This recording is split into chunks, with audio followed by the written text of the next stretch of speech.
Welcome to the Jeekly Academy 11. This is going to be a cool one for y'all on the VOD. I'm going to introduce our friend Ukyo here on the mic. Previous Academy player, but coming in fellow commentator now. Ukyo, how you feeling? I'm feeling great. It's always great to be able to see new players coming to Gear as a whole. It's amazing that I get the opportunity to come and help commentate a bracket that I helped cut my teeth on. There we go. And look at this, man. We're cutting Hobo right through the wall on that one, man. Oh, man. Okay. First round, we're going to see this super. No. No. This might kill. No. It might kill.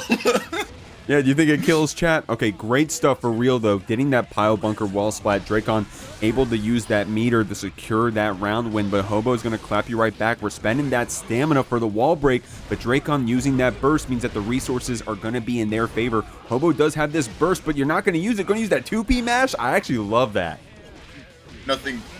Everything great here. Great grab on the run-up attempt. Gets the just frame. Doesn't know it's minus. It gets a big punish here from this 2H pile bunker.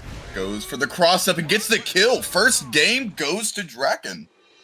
Good stuff, man. Those Slayer rounds, whether you're winning or losing, they're going to be quick.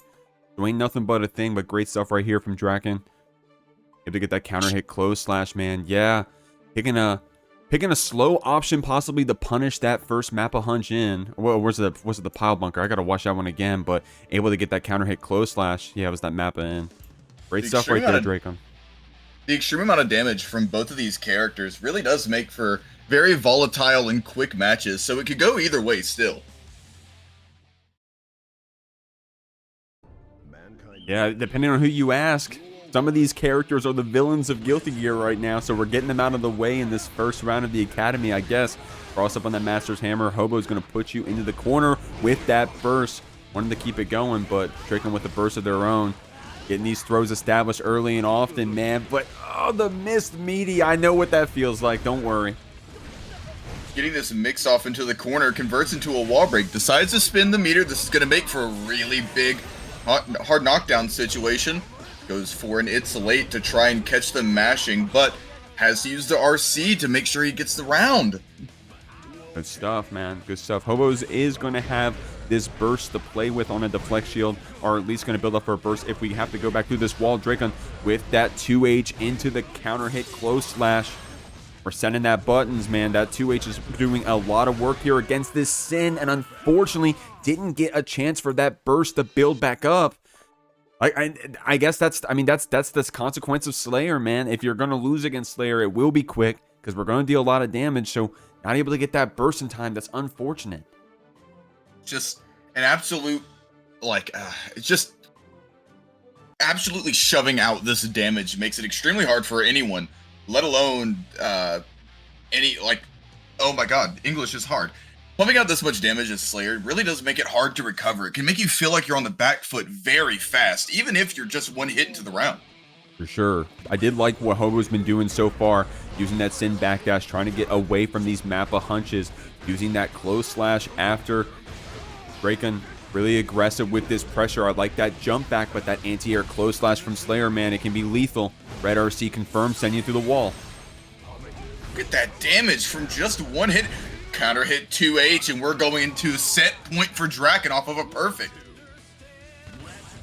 Good stuff here, Drakon. I like that from Hobo, getting that distance back. Drakon really confident with that burst, and you can afford to spend it early like that when you got the round lead. Nice 2P mash, man. We're so good with that 2P mash. Hobo, every time that we've been in that corner, we've been able to show it. Great stuff. This pressure is getting really scary here. Gets a hard knockdown. Tries to go for immediate. It's late. We're wall stuck here. Even if we have burst, it doesn't matter. That's it, man. That pile bunker wall splat. Yeah. All right, another match coming up. So what were you just saying, Ukyo? Cherry Creamsicle has been this Get Good Gambit? Yeah, Cherry Creamsicle normally makes it pretty far whenever we host Get Good Gambits. Every time that they've entered, they've made top 8 or gotten extremely close. I'm excited to see both their Slayer and their Kai. Or not Slayer, their Soul and their Kai. I'm sorry, I misspoke. There's some two complimentary characters, I'd say. Arctic right here showing us a cool Geo. Try to get that dog dart started, but great jump in there from Cherry. Counter hitting the startup of that dog dart, sending us through that first round. Pretty confident here in the Sky. Seeing the same things that we see a lot in the Academy with how they're great at getting these conversions, especially in the corner like now. Uses Far Slash to keep pressure Fujirar to get the wall splat. Decides not to spin the meter, wants to save it. Look at the burst here on Arctic Tiger. A couple more hits and they're going to build it. Oh, I like that Cherry waited a second to see if Arctic was going to spend that burst. And Arctic wisely just trying to use that 2K mash to get out of that corner. But Creamsicle's going to take it to the next round. You got to take that burst in the game too. Honest neutral Kai here. They always play this great like space control with this character, but I do think that Arctic was trying some great things with Geo as a whole. Very great at trying to get in and establish pressure. Just Creamsicle really letting these normals fly. That first round's a data round. So that's how you got to think about it. Got to tie your shoes, get that data round. Just get used to how the players both play. It's something that I do a lot. Yeah, intentionally. Yeah, when I lose my first 2 rounds, I'm intentionally getting that data. Trust me. Trust me. Want to make sure that we understand how the player is going to play. And again, Creamsicle getting back on this heavy offense. Gets the burst bait. Goes into a combo. Doesn't get the wall stick, though. That was a cool attempt. Going to send you through on that stun dipper. But that was actually kind of sick trying to pick up with that Wild Assault. Great stuff from Creamsicle. Doing that burst bait. Trying to do that Wild Assault string as well. We had the meter for the red RC on that stun dipper. So that round, the world was our oyster. I thought it was going to connect too. I'm crazy. It's kind of crazy that it didn't. Big normal here from Arctic, trying to establish some space control. Gets the overhead, but backs away. Wants to play patient. Wants Cherry Creamsicle to close the gap, and they do. Gets a big conversion in the corner into a wall stick. Builds the 50 meter. We have a resource lead here. Yeah, of course, Arctic does have that dog dart, which beats the projectiles from Kai, and you saw it right there. Creamsicle was ready with that burst, but Arctic giving that distance. Creamsicle is taking advantage of that with these big normals, with that 5H, with that far slash. Gets the Sacred Edge to stop their attempts to do anything in the corner. Last hit situation, and Cherry Creamsicle goes up 2-0. There we go, man. There we go. Creamsicle was ready to play. We were warmed up for this first round. I don't know how y'all prepare for these matches. I'm assuming y'all play for a bit beforehand. Possibly Creamsicle was on the tower already, getting ready for this match because they're playing hot right now. I gotta admit. They're playing very well right now. I don't think I've seen them ask for matches very much in our server, but I wouldn't be surprised if they're playing to warm up. This does not look like a cold performance. What we're seeing also from Arctic, using that dog dart to try to get through these stun edges right there. We were about to see it, but using the S stun edge, it was a little fast. It caught the recovery of that dart. Trying to get that throw right there on the jump down, but Creamsicle got the punish after. Red RC to keep the string going. Wasn't able to link off that 5K, 2K, but the next hit turns us into a little bit of a drop. And we'll Dire Cloud on that counter hit. Not looking good for Geo. Great stuff here for Creamsicle. Look at that damage. Arctic really using this movement that Geo has to get over these normals just like there, but Cherry Creamsicle does decide to represent the DP. Oh, we get a big counter hit, doing no conversions. Tries to go for one, but it doesn't really work out. Forces Cherry Creamsicle to use the burst and secure the round. And when you're up around like that, you can afford to spend that burst real quick, but Arctic did have those answers, man. That 2D, this overhead is hitting every time, so I like that we're using that still in our pressure until Creamsicle adapts. Whoa, I think that 2P had a really awesome trade for us for Arctic, trying to get out of this corner, man. It looks like Creamsicle put themselves back to the wall. Are we going to spend this burst? We do. No bait this time. Arctic trying to get in with this dog, with the Guru dog. Gets hit though. We're in a last hit situation. 1 pixel left and gets clipped by the 2P. Cherry Creamsicle wins 3-0. Yeah, we got those beginner brackets, those intermediate brackets, the opens here at the academy. It's a little bit of a mix in between, man. It started off as a beginner bracket, but I mean, y'all are too good to be called beginners. I'm gonna be real. But here we go. Sopro coming in, wearing that mash tag, getting top 8 at the last academy. Bovid coming in here as well. Bovid just barely got that check-in, Bovid. I'm making sure that makes the VOD. I'm gonna call that out. Just barely made that check-in, but we got you in here playing this Baiken. Soprodium is able to get the low, and not only did they win the round with a perfect, but they secured such a big advantage in resources by getting Bovid to use that burst. Great stuff. Great stuff. That 6H taking us out. Drops the conversion, gets thrown into the corner. We're in Mix City here. This is Baiken with you in the corner. Gets a corner steal, but doesn't capitalize off of it. Has to use the burst as soon as they get it. Big spin here from Soprodium and the parry back. Yep, you got a parry. I got a parry. Don't forget. Oh, spinning right through the gun.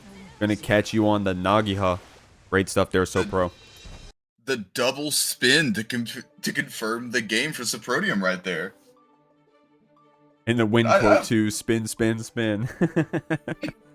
Watching Soprodium play is always so great because they just absolutely love those spins. It's always so funny. Yeah, it can be a hard move to deal with depending on your character, depending on your patience. I know I personally, I'm playing Bridget. I got a lot of multi-hit moves. They're pretty far. I want to jail you back with that far slash with that 2S. But if you're spinning at me, man, you can be taking me out with that koi after. It can be quite annoying. I like that answer right there from Bovid doing that jump back to Tommy. But we're getting picked up with that Nagiha. Soprodium's going to take it to the corner, but Bovid ready with that burst. Bovid really not wanting to let Soprodium mount this pressure and have a repeat of the first game. Gets a low into an RC to confirm the combo. Bovid doesn't have burst here, but Soprodium does drop. It's okay, though.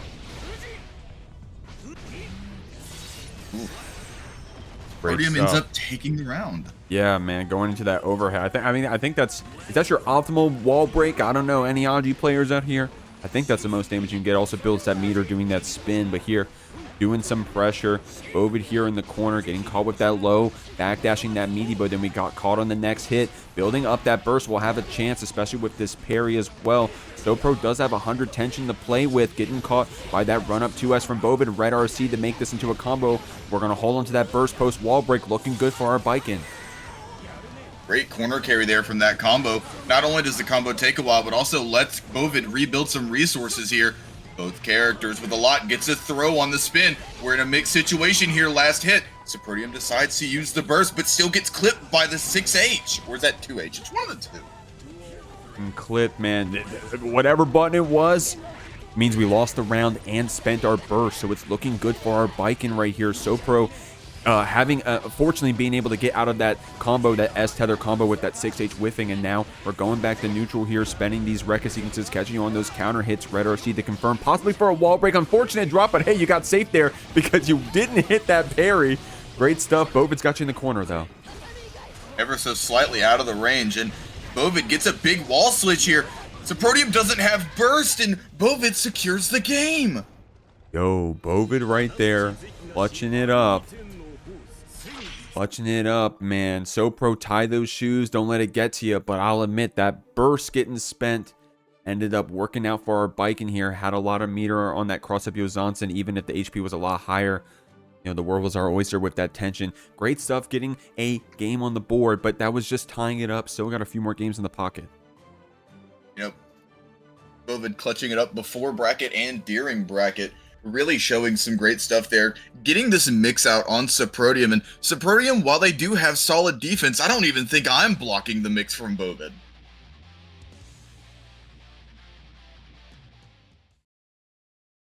Soprodium with the lose is improved tag right there. Shoutouts to Ganion. I think also has that same one. A commentator for the academies playing this Anji. I don't know. Maybe we've been watching some Ganion matches. I don't know. I could see it. Soprodium's always on a route for improvement, just like all these players in this bracket today are. It's always so great to see every one of you improve. Anji versus Baiken. Duel 1. Bar slash counter hit right there. 2S to try to smack back on that Sopro. And that 2S can be like good to check spin as well, as long as you don't try to press a button after, get that 2S and just wait a second. Bovid really happy on these bursts here. Soprodium does get the fish into a knockdown. Doesn't get hit by the parry, but gets hit this time. See what the mix is gonna be. Late cancel on that RC, but still able to keep that combo going. Oh, that was a really greedy full charge 5D right there, but it meant that we were susceptible to that YRC. Sopro using that BRC to slow things down, see the situation. Great block on the overhead there from Bovid. One more hit will take it, and Sopro gets it in the scramble. Fujin overhead, my beloved. Going into this next round here. Gets a good backdash, wants to play defensively and learn how how each of them want to play, but Bovid gets a big counter hit here, converts into a combo, but gets poked out of the charged dust. Yeah, Bovid really aggressive with that charged dust, but Sopro is showing you that they're not going to hold it. They're ready with the mash. They're ready with the deflect shield if they need to. Spending that burst on that interaction. I like this because you're going to have that 50 tension, and Bovid is kind of low HP here, so one good interaction will take it. Bovid gets a second chance with their burst. Oh, that was a really greedy spin and parry. I mean, not greedy, aggressive. I love that option. Any hit will take it, and it looks like it's the gun from Bovid. Great answer. Just catches the startup of that Fujin after the spin. Really great stuff from Bovid here. Soprodium playing very defensively, catching Bovid with the startup of this Fujin, gets the corner pressure going, playing patient, gets a conversion off of the low, and gets a wall break with the super. Sick combo right there. Breaking firm from Sopro. Spinning right through that Yozansen and spinning right back into that 2S. It can be annoying to deal with. One more hit will take it. Looks like it's going to be the startup of that Rekka, getting the perfect, great round there from Sopro. Really aggressive play while balancing, being able to be patient and bait out these parries and backdashes from Bovid. Bovid really wanting to apply this pressure and get this mix like they did in that second game, but Soprodium's defense just not allowing for it this game. Not this game. Not this game. Of course, those spins can be gnarly on those high recovery moves. And I said earlier you can use that 2S to check. I just watched Bovid do it and it didn't work, so I'm sorry. I'll hold that one. That's not a good option, y'all. I just learned. Hopefully Bovid wasn't. Bovid, mute the stream if you haven't. but that's what we're doing out here, man. We're learning the game. We're trying to figure this stuff out, and this is a good environment to do so. When two players are back to back trying to kill each other. You know, quite honestly, I like what they're doing here, letting the intros play out for a bit to try to collect their thoughts and let them really get back into the heat of the game. Speaking of getting back into the heat of the game, Bovid running up and get a grab here on these spins that Soprodium's using aggressively. Cross up Johnson almost gets a conversion off of it, has the meter to use for mix, but Soprodium's able to poke out of the pressure. GoPro able to see that first startup animation with our red RC bouncing you off the wall, but you're pressing into this super. Bovid saying, hey, I don't want to hold that too long. Gonna send you down. One more hit will do it into this 50 tension if we can build it up. But Sopro having that distance to breathe, spends it in on that Nagiha in, man. We got Stun Dipper at home. Very great job with the almost full screen low there. Getting mixed by Soprodium, getting pushed into the corner and gets a parry for the kill. Good stuff, Bovid.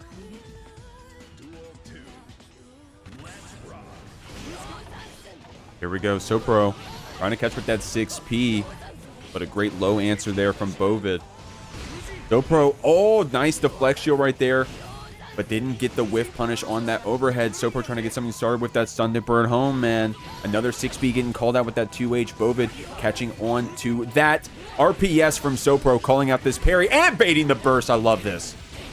It's getting really hairy here for Soprodium. Very lacking resources, but does get 50 tension. Is able to bait out Bovid, pressing a button. Gets the Roman cancel. Let's see if they get a wall stick here. What a great conversion. Gonna send us to the wall and give Soprodium positive bonus.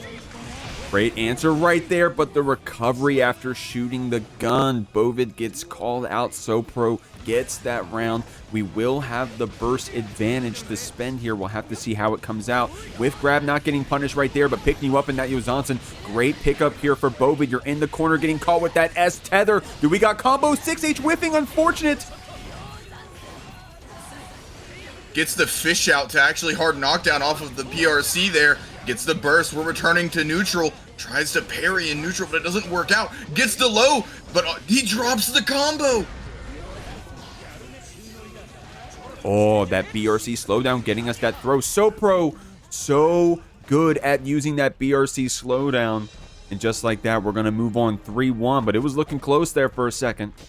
Ooh, and it's Sephiroth on stream. One of our newest GGG members and a constant mainstay in the Get Good Gambit. Very great job on them in their last bracket showing, actually winning the bracket from Loser's Reset. Yeah. We got some winners out here, man. They say, hey, you got to watch my intro. And that's Minuet, too. We're having a clash of the Get Good Gambit champions here. Damn, that's actually kind of fire because I'm assuming at least the way y'all run your beginner bracket, once you win, you graduate, you can't play again. Yep. So kind of sick that you're able to get the graduates to play like that. It's almost like a little bit of an invitational. So I appreciate both of these players signing up, and I'm glad it worked out this way. Unfortunately, one of them's going to have to go down to losers in this match.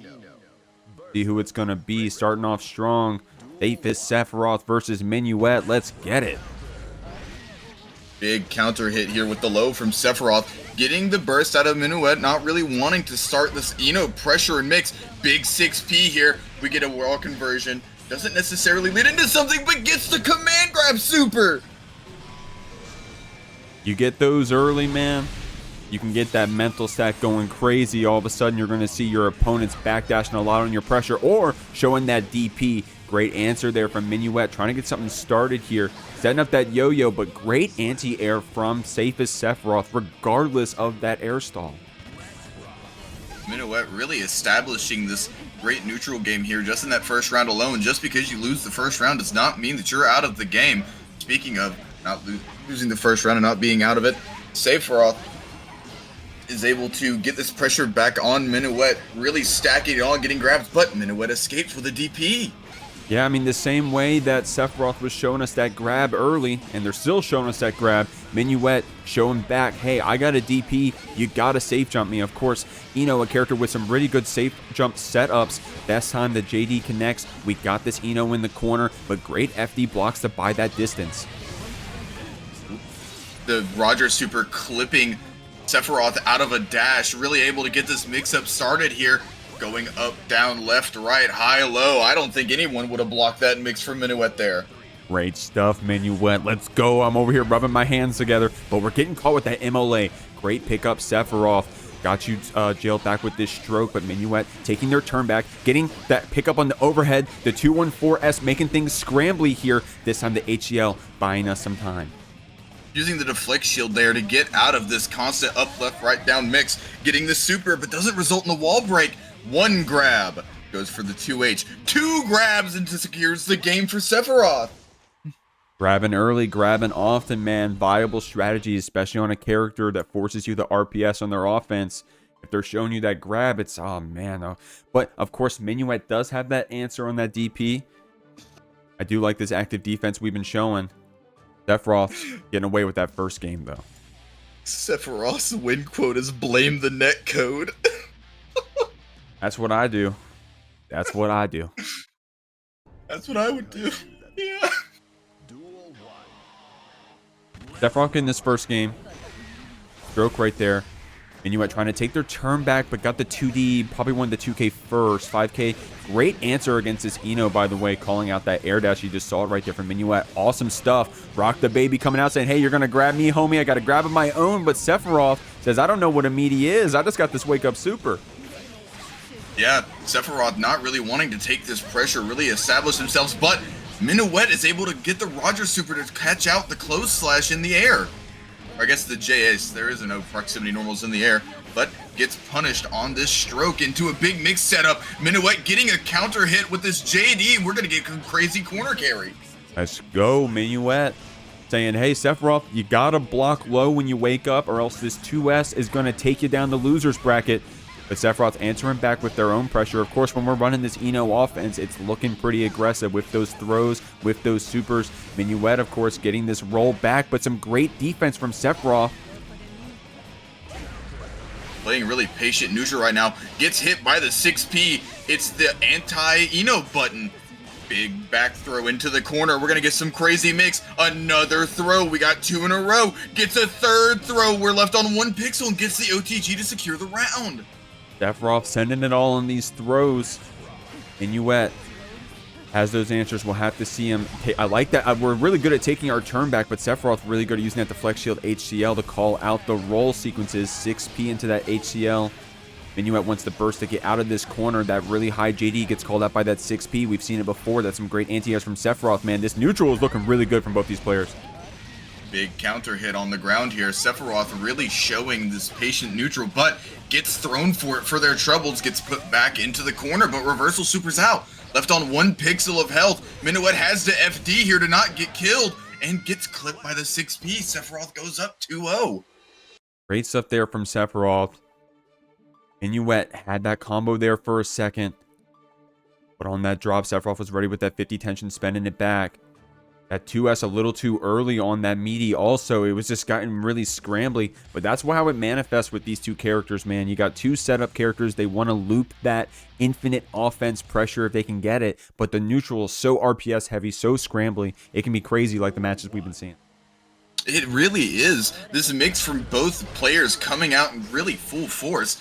It's always interesting to see these players mix and do whatever they can. Minuet being forced on defense first, using this burst, not wanting to let Sephiroth get into that mix that we were just talking about. Uses the H stroke, doesn't get punished this time because they go for the jump. The DP's out.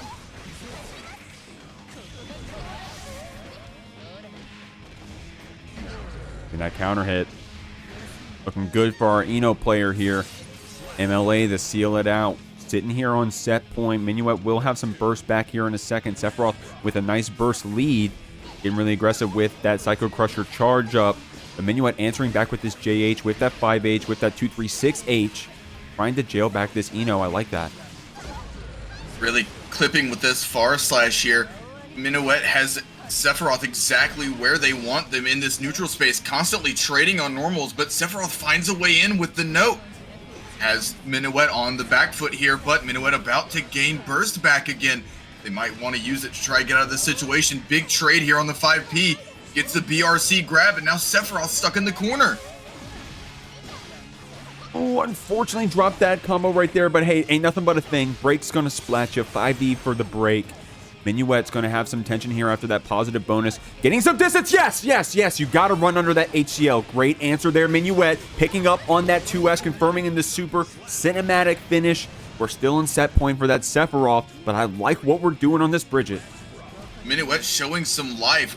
Really trying to get aggressive here, but gets hit by the counter hit stroke. Stroke into stroke again, but it doesn't matter. Minuet back on offense. We're going to get some crazy corner carry here with 50 meter in a dream, but Sephiroth burst out.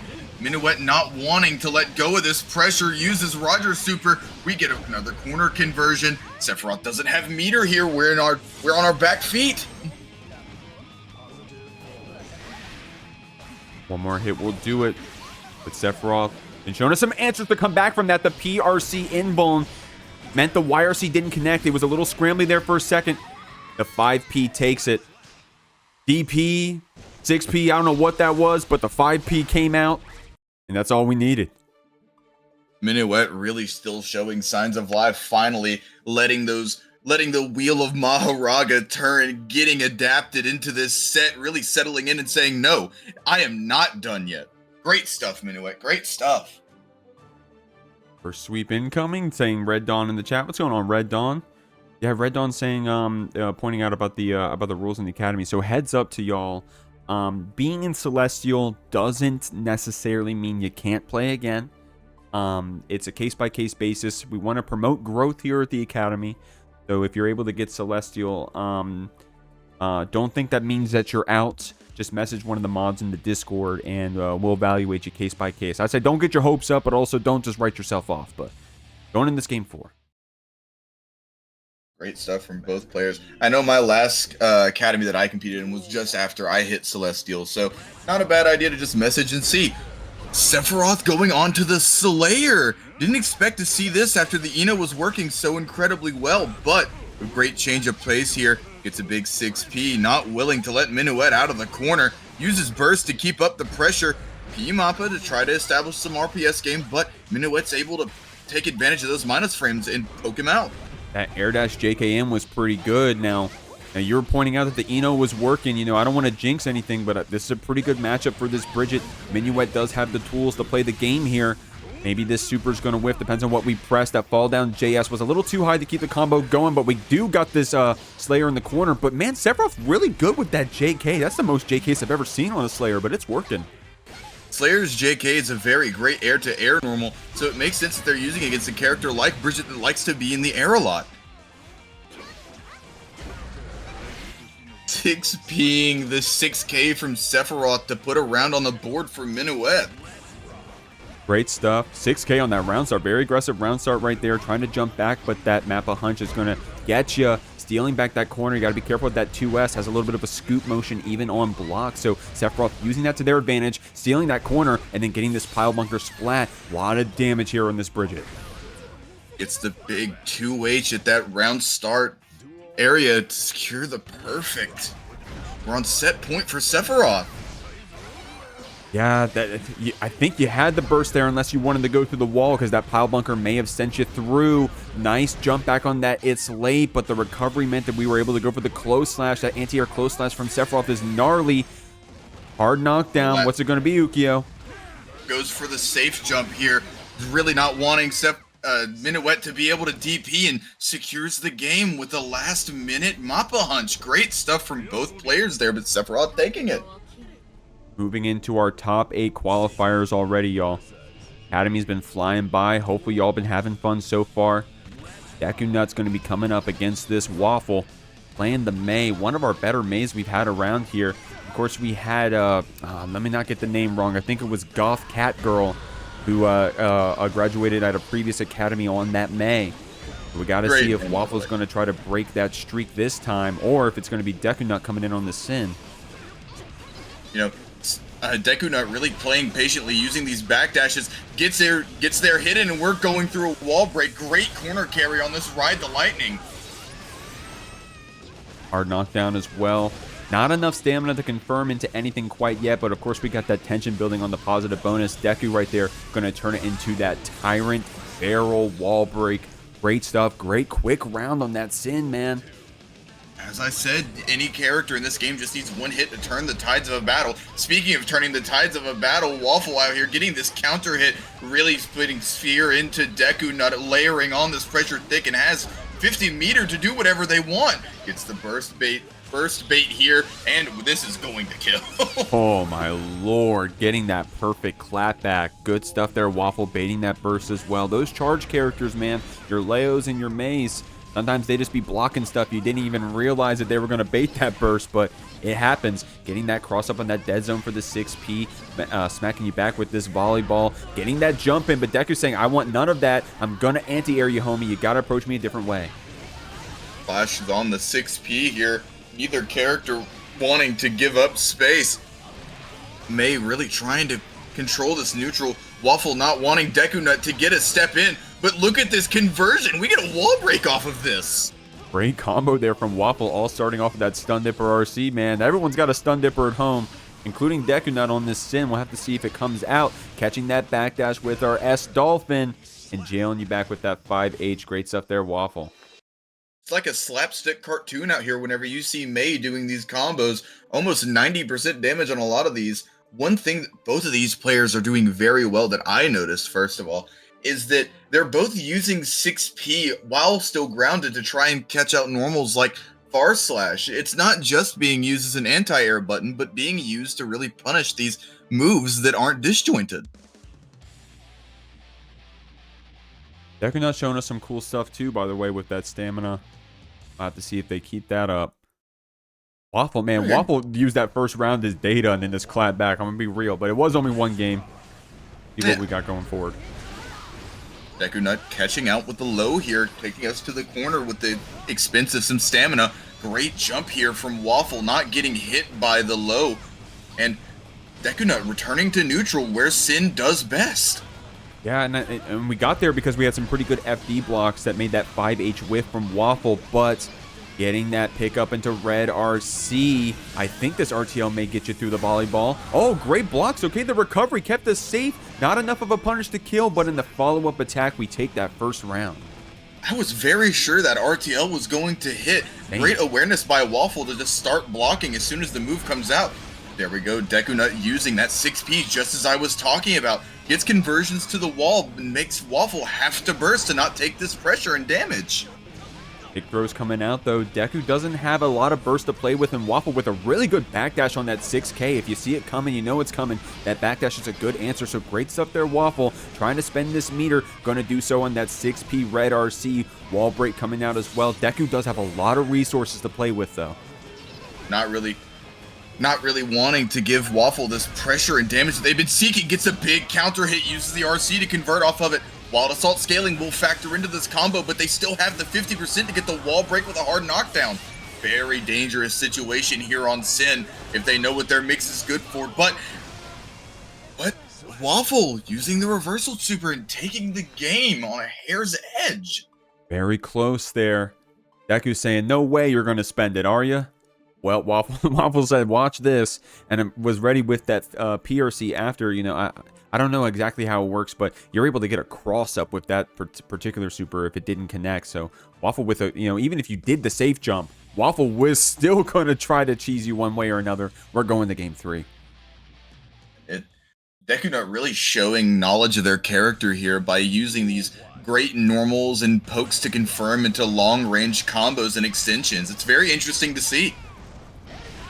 I like these backdashes on the 5H, buying you that distance and then getting back in, using that stamina to keep the combo going. But Waffle had that opportunity, that second chance with that burst, jumping around. And dude, Deku is so good at making sure this maze stays on the ground, man. Personally, I always get my maze jumping on me. I miss my anti-airs, but Deku is so ready with that 6P. I love it.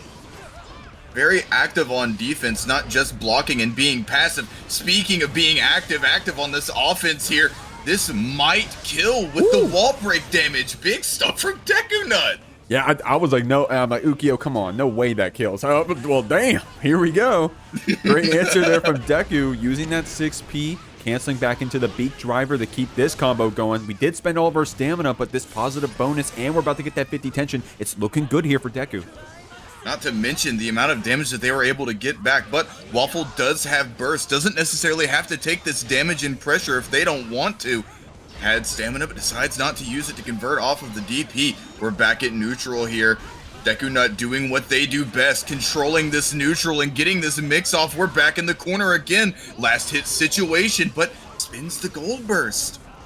You gotta Hail Mary in situations like that. I don't blame you, Waffle. We'll see if it comes out. The burst gets baited, gets the guaranteed grab punish right after bouncing into the wall. Not enough tension for a hard knockdown. Deku does have some answers here with this resources. We'll have to see how we spend them. Starting off with the 6P like we love to see.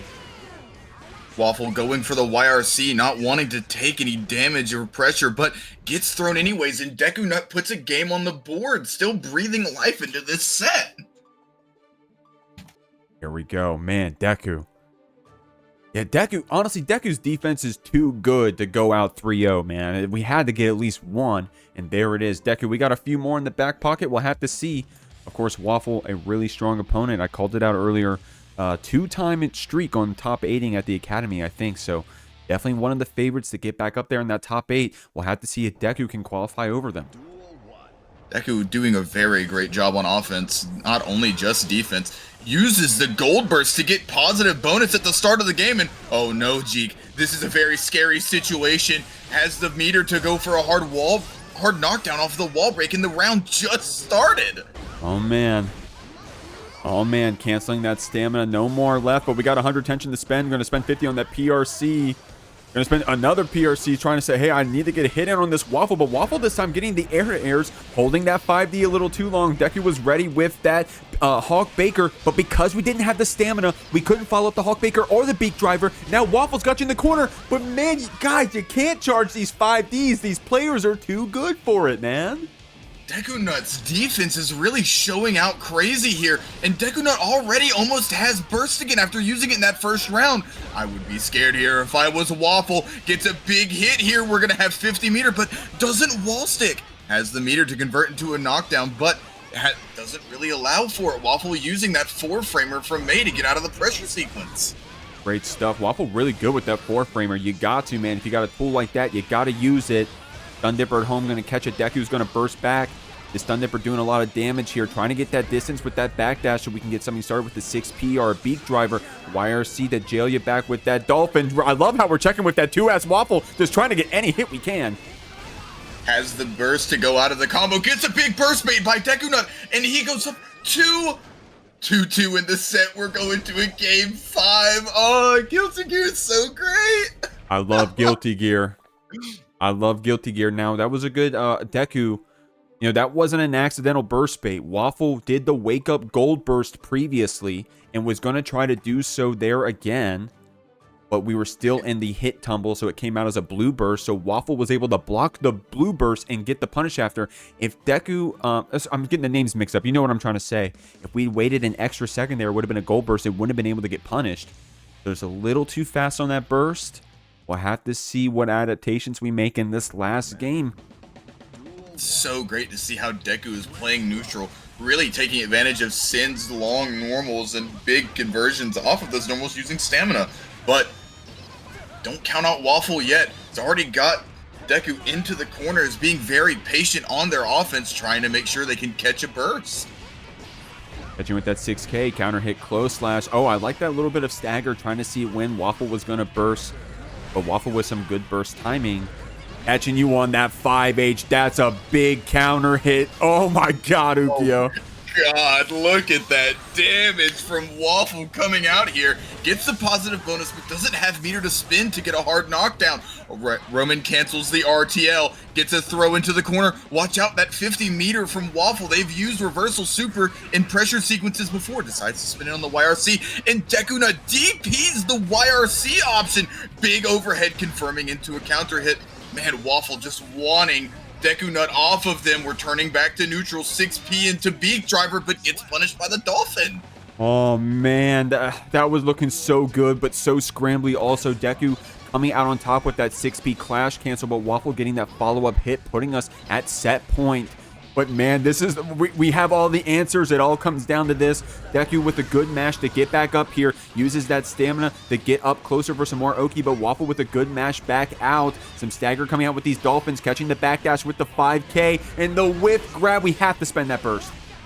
Don't really have a choice in that situation off of a counter hit from May of all characters. Didn't really have a choice but to. But speaking of counter hits from characters, DekuNut getting their own.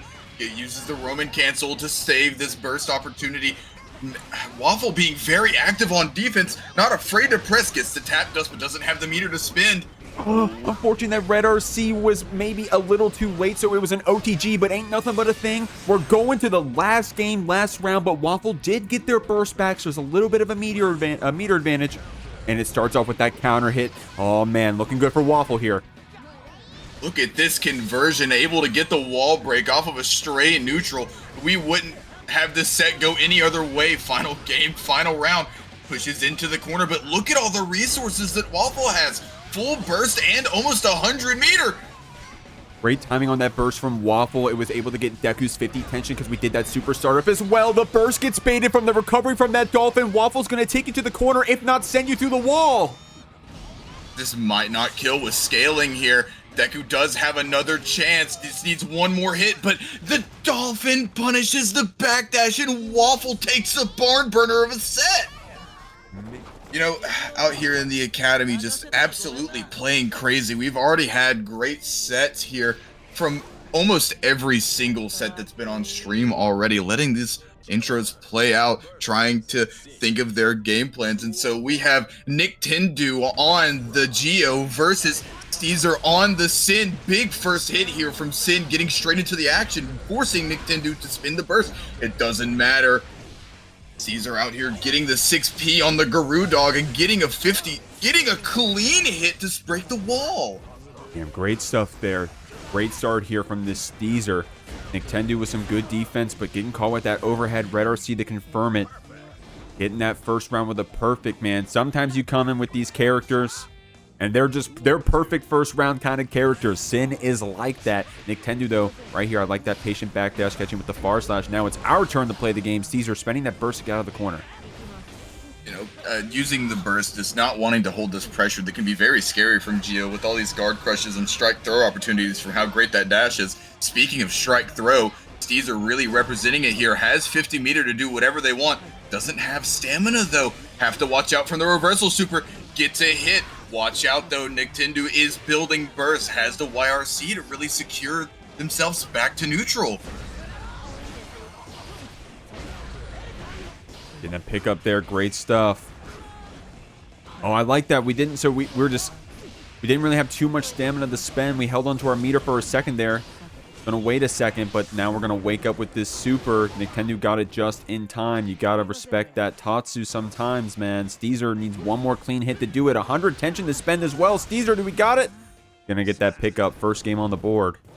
Steezer really showing out with this Sin, just like last game from Deku, really showing what this character can do in neutral, really gaining resources and spinning them on great mix. But Nictendoo was doing some great things there, really being active on defense and using things like burst and trying to make sure that they represent this reversal super that Geo does have. Great stuff. First game on the board. Man, I gotta pull up Steezer. Which academy was it, Steezer? I think it was an early one, my friend, that you had that previous top 8 at. Same thing with Nictendoo. Man. There's the Elphelt I thought I remembered. Mankind knew that they cannot change society. Duel 1. Now, Elphelt, a really popular character here in the academy brackets, but same thing with, almost like Kai, same thing with Sin. Seeing a lot of Sin, a lot of Elphelt, definitely very popular characters. I mean, they're easy to understand, they're fun to play, they look awesome, and they also got pretty high ceilings as well, you know? You're able to take them to that next level on your journey as your growth as a player. And we'll see how that manifests for both of these guys right here, both of these players right here. Speaking of high mastery on the characters, look at that mix that Nictendoo do, but it doesn't matter. Steezer really able to get back to the corner, but messes up on the super input. We're in a bad situation here. Doesn't have any resources to get out of the corner, but still finds a way with this low poke. There we go. Seawar got me. The Nictendoo top 8'd the 7th Academy. Of course, we're already on the 11th Academy, not including that Clash reunion. We've been playing this bracket for a minute, man. A lot of y'all been here coming out. We appreciate all that attendance. Steezer right there getting that DP, that Hawkbaker through. But Nictendoo going to get you right back with this wild assault string. Damn, that was a cool string. Not to mention, gets the wall break off of that conversion. Pretty insane stuff here from Nictendoo. But has the Rekka coming out from Elphelt. But it doesn't matter. Steezer always finding a way to get out of these pressure sequences, denying Nictendoo any pressure they could possibly get. 5D gets blocked. Man, these players are too good for these full charge 5Ds, y'all. Learn from your peers. Learn from your peers. You got to show them some respect, man. Of course, if it works, keep doing it. Not going to tell you not to do what works. 5H Red RC to keep this string going. Great blocks here from Steezer, even on the pixel. But you got to get hit eventually. The low is going to take it. Can only block for so long versus a character that vomits out these constant high-low mixes. Look at that comeback ricochet on the bullet to really set up a big situation here. Gets a nasty little conversion, but goes for the American reset. Big pressure here off the 2H OTG. Goes back into the Rekka again, has 50 meter. Oh no, Jeek, this is the bomb super. Here's Mix City. Yeah, that bomb super can be a bit of a checkmate sometimes. Personally, for me, man, I get that bomb super on me, bro. My hands are in the air. I don't know what I'm doing. I don't know who's got me. Jesus, take the wheel. These are right there, getting caught by Nictendoo on that bomb vest, getting a game on the board. It's got to put the controller down and go, please drop your combo, please. Yeah. Please. Strive Earth, save me. Strive Earth, save me. Great stuff. Getting that answer back. How are we living in the chat, by the way, y'all? We got Minuet in here saying meow. Minuet, you good? What's going on? No, I'm just kidding. How we living, y'all? How we living? Nictendoo living pretty well. Starting off strong on this round. Getting that same side that's going to be the mix. Didn't get a pickup after, but we caught you in that Rekka. 2H too late to get the OTG, but the Hawkbaker gets punished. Having to spend that burst to get out of the corner. Larry and back in, man. We're really aggressive on this Elphelt, and it is paying off. Really good, really great job here from Nictendoo getting these OTGs leading into more pressure. Gets the 6P into the H finisher on the Rekka to pick up the round. Yeah, and that H finisher looked like an OTG too. That was a weird route right there, but it paid off. That 5P getting called out with that Pineberry. We saw it in a previous round as well. Nictendoo going to spend that stamina off the Hawkbaker, but waking up with that 6P. Nictendoo saying, hey, you got to be closer to me. Look at that mix coming out from Nictendoo, going with the left-right cross-up off the bomb on the ground. I don't think I would have blocked that either. Steezered does have resources, though. This is a big counter hit, especially on a character like Sin. Has the tumble, tries to get back into the corner, doesn't want to get hit by this mix from Nictendoo. What a great jump on defense from Nictendoo to secure game 2. Yeah, that jump back JS, all these Elphelts love it. It's a good answer. Great answer. That jump back JS, Steezer getting called out by it, trading that YRCs back and forth. Man, great stuff. That was a close one right there at the end. You know, Steezer really doing a great job on offense and on defense. Very active in how they're playing the game. Not just taking this pressure that Nictendoo is dishing out, but there are some things that Nictendoo is adapting to and catching them out on, especially the 2H into Rekka startup while you can't 6P it. Steezer's not representing that option. Low catches, spending that burst after. The projectile going a little wonky there, paying off for Steezer, so we're able to get that burst back from Nictendoo. That is a multiple hit overhead.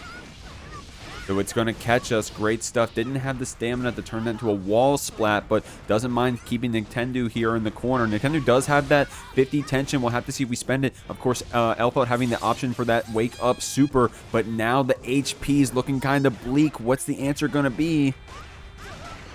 Very great mix situation there from Steezer before the wall break. Is able to convert it into a round win here, putting a round up on the board in the first time what it feels like a little bit in this set. Great stuff. Steezer got you with that Stun Dipper to secure the last one. Overhead's not connecting if you're going to do that back jump JS. Great stuff there, Nictendoo, with some active defense here in the corner against Steezer's pressure. Going to turn that Rekka sequence into a red RC. Going to try to carry over here to this corner. Jalen, you back with the projectiles too, but you got to be careful with that Lariat or we're going to get you with the red RC. Oh, burst bait attempt. Nice little jump back burst bait attempt, wanting to make sure that nothing gets done, but Nictendoo decides to save it and use it for that gold burst, really changing the tides here. Has 100 meter, but that doesn't matter in the face of Steezer getting this counter hit here. Man, 100 tension in the back pocket as well. The world was Nictendoo's oyster as we move on to this set point. I love what both our players are doing here. These characters are so scrambling in the neutral, and both of these competitors are trying to slow each other down so we can run that offense. Of course, Steezer got the start here in this round. What a big pickup there off of the tumble with the 2K, using the stamina to get in, but doesn't have any stamina to follow up on the hits that they're getting. Watch out for this burst from Nictendoo. Had to use it in order to not die.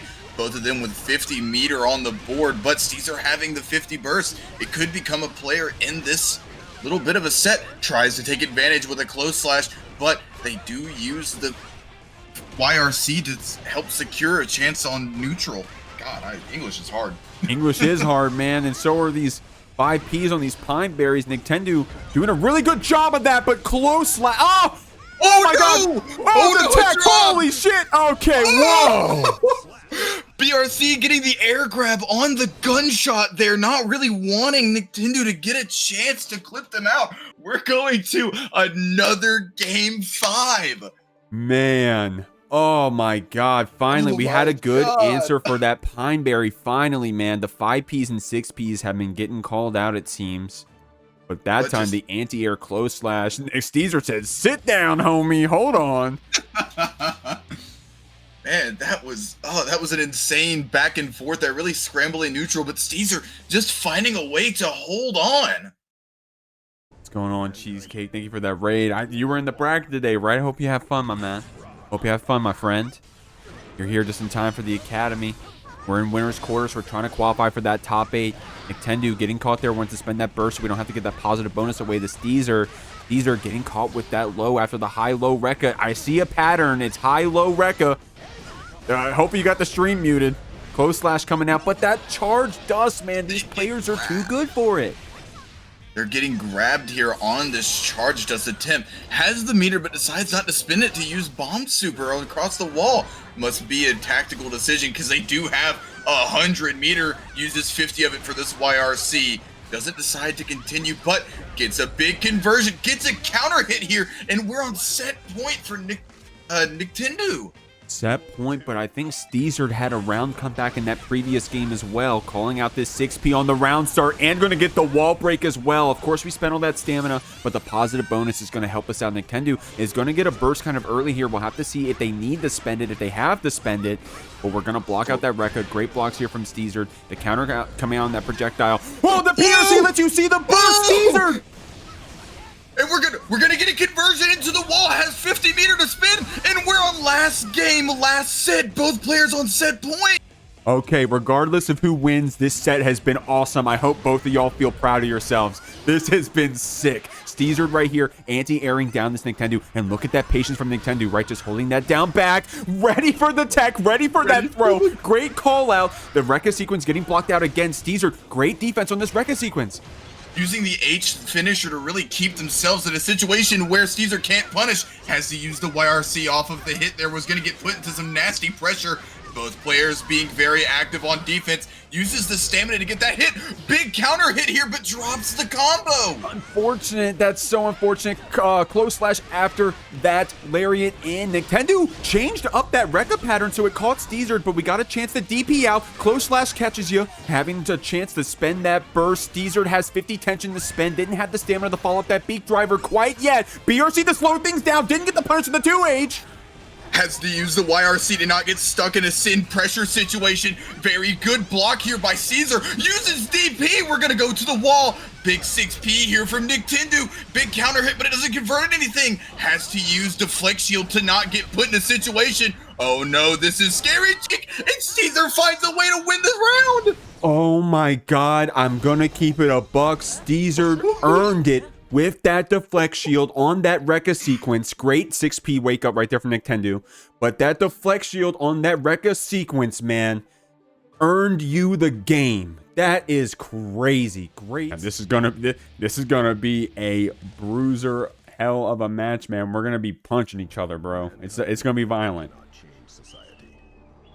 How it is in this game as a whole. Every character can do damage in their own right. Even characters like Amelia or Bridget that are supposed to mix you to death, they still do a little bit. All right, ever-growing wild boy against a 4,000-year-old vampire. 9-year-old versus a 9,000-year-old. Pretty sure his is laid-back, dignified vampire? Is that what his descriptor thing is? If you say it with a little more confidence, I believe you. Here we go. Starting off, man. Steezered. Hell of a heater set. They're definitely warmed up. We got to see if DrakonHearted is staying warm as well. Showing up a dark horse on this Slayer. DrakonHearted, is this your first time in the Academy? I think it is. And you're playing out of your mind getting this top 8 qualifier. Steezer's got you in a throw loop right here. 6K gets the pickup. Red RC for the splat. Looking good for our Sin here. While Slayer does have high health, using the burst that crazy is insane, but does get the pile bunker here. We get a corner carry, and Caesar just throwing back into the corner again. Ooh, calling out that 2S with that Danny step back too early on that throw. However, Steezer's gonna well, I was gonna say Steezer was gonna take advantage of it. Oh my God, so many throws back and forth through Q. I can't even commentate it. I mean, it's a great thing to do versus Slayer, especially whenever he's doing those dashes back and forth. It's working out very well. Uses the Roman cancel to get into the situation. Thought we were going to see a loop there, but it didn't end up happening. Peak driver, stamina cancel in, but DrakonHearted with that 2H pile bunker back. Quick, fast answer, good answer. Bring us to this last round and a burst advantage. We'll have to see if that comes out. Really patient on defense here from Steezer, really trying to pick these opportunities where they're able to get in and out, but has to use the meter here to make sure they can continue their pressure.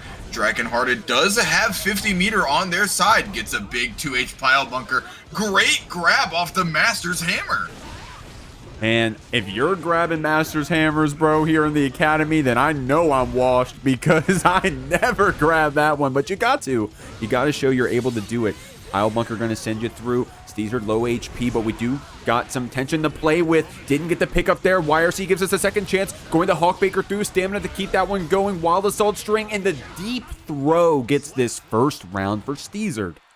You know, it starts how it ends this game, how it's been going throughout the whole time. Throws going back and forth for corner control and offensive and defensive control as a whole. Very great stuff from steezered. Both players really getting out this damage, really reading each other and adapting as the game goes along. Oh man. Whew. What's going on? We got a bunch of Academy graduates in the chat, by the way. Cake Craver coming in, always coming in. Going on, Cake, Snoop Troop coming in. Grenade versus rocket launcher. I'm in the middle of a conversation, apparently. Ganyon in here, too. Ganyon, we're going to run some games after this one. But until then, we got to keep watching this steezered, this DrakonHearted getting picked up with that 2K link. Got to burst that one if you don't want to get sent through the wall. Going back to neutral here, but that 2H can be lethal against whiffed buttons. He tries to go for a blood-sucking universe here, but steezer's able to jump out of it, but doesn't get a punish. DrakonHearted having the 50 meter to convert into a hard knockdown, uses that K Dandy into its late, gets that overhead, keeps up this pressure. Look at that risk gauge. Risk was getting cranked there, man. DrakonHearted was kind of running that round there towards the end. This 2H doing so much damage, but if you're airborne, it's not going to connect then. Wake up 2S means steezered wants to burst. Nice back throw right there. Both these players really active on that back throw defense. You know, DrakonHearted going for an option off of a throw knockdown that I haven't seen very often, walking back and forth, I think trying to time out a meter, but steezered not really caring, just DPing out. But all in all, it doesn't matter. DrakonHearted tying up the set 1-1. Map a hunch to seal it out, tying up that set. Liking what we're seeing, man. And those Slayer rounds, I caught the whole round basically in the replay, bro. Sometimes you just get two-touched like that. As you said, just absolutely throwing hands here in this round. Or this set. I mean, some matchups are like that, you know. And so some characters are like that, especially Slayer, especially Sin. So when you put them up against each other, man, we're gonna be pressing buttons. A lot of buttons gonna be pressed out here. We're gonna see the whole dust loop compendium of both of these characters burst to get out of that corner. Trade hit for Drakon, and Drakon really relying on that 2H, man, but maybe to a deficit. You see steezered catching onto it a little bit here.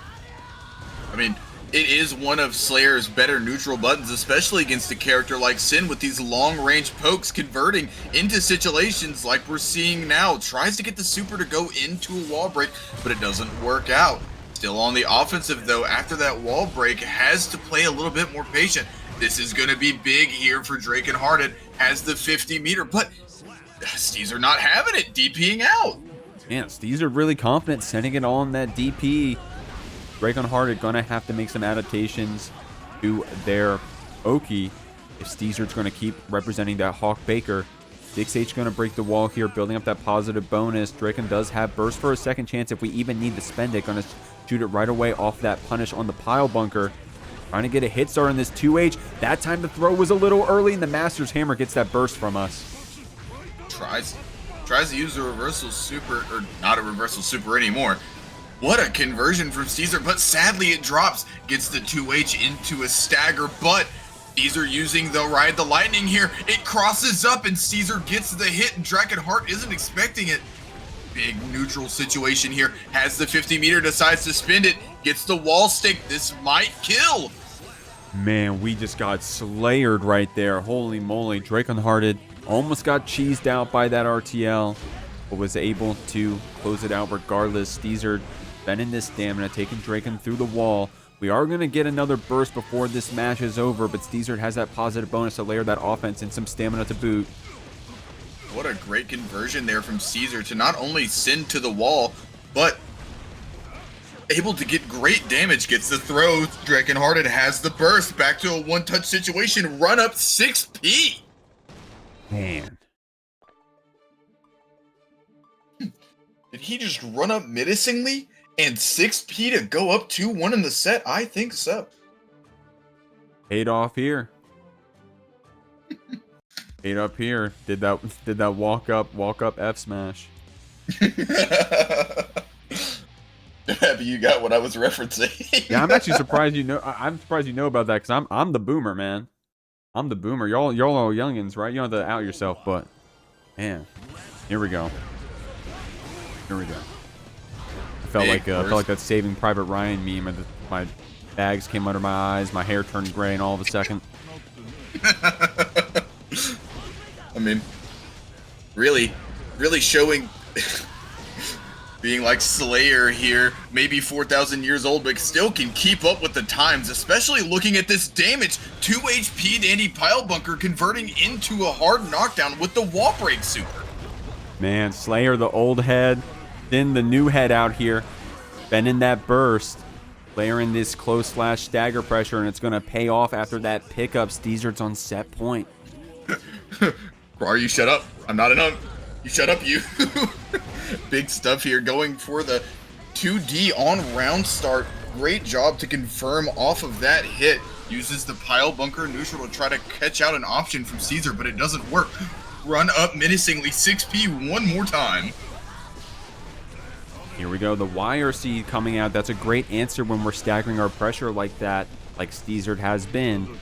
Missing that meaty means the wake up back throw is going to turn into this wall break here, man. Great Pile Bunker routing there from Drakon. Going to get this burst, rather positive bonus building up. Great anti-air close slash, but Steezer using that Hawk Baker every time on that wake up, man. And you got to respect those reversals.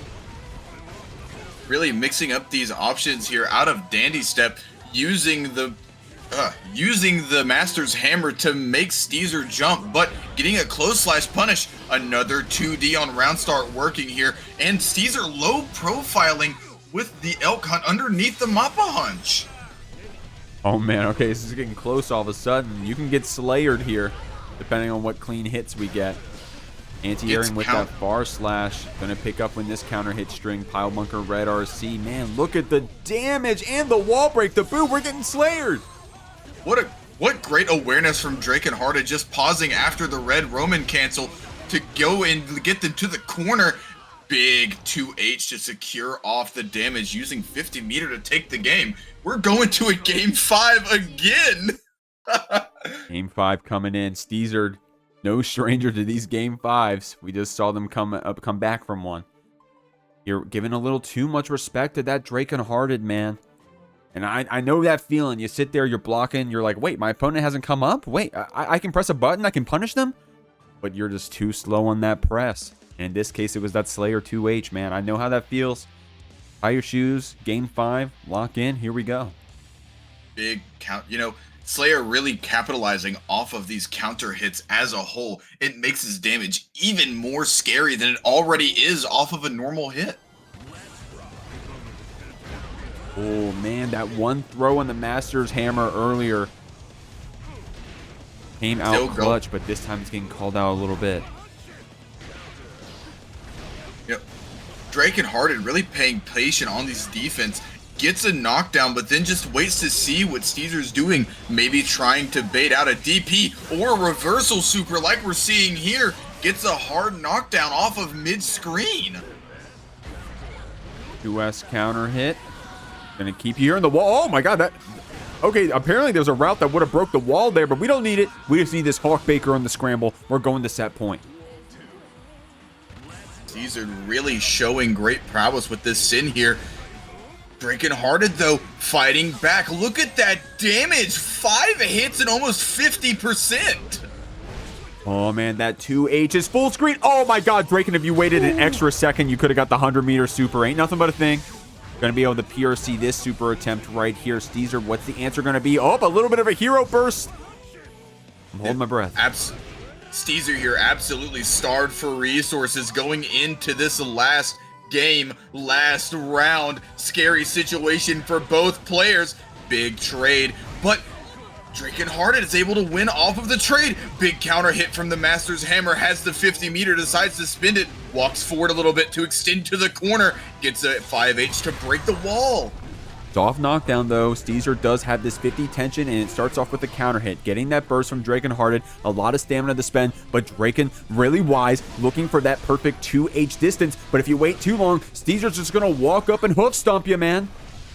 Big mix-ups here coming from Sin, absolutely going back and forth. Look at this patient neutral, not a single player wanting to give it up. but this is a dangerous situation. Sin with positive bonus gets the wall break. Not gonna kill. Slayer has high health. Both players with burst. Gonna use the neutral skip tool here. PRC to get the cross up. Has to use the burst. Big counter hit, but doesn't convert it into anything. Whoa! Okay, burst gave you a second chance there, but the beat driver from downtown, steezered. Oh my God, steezered.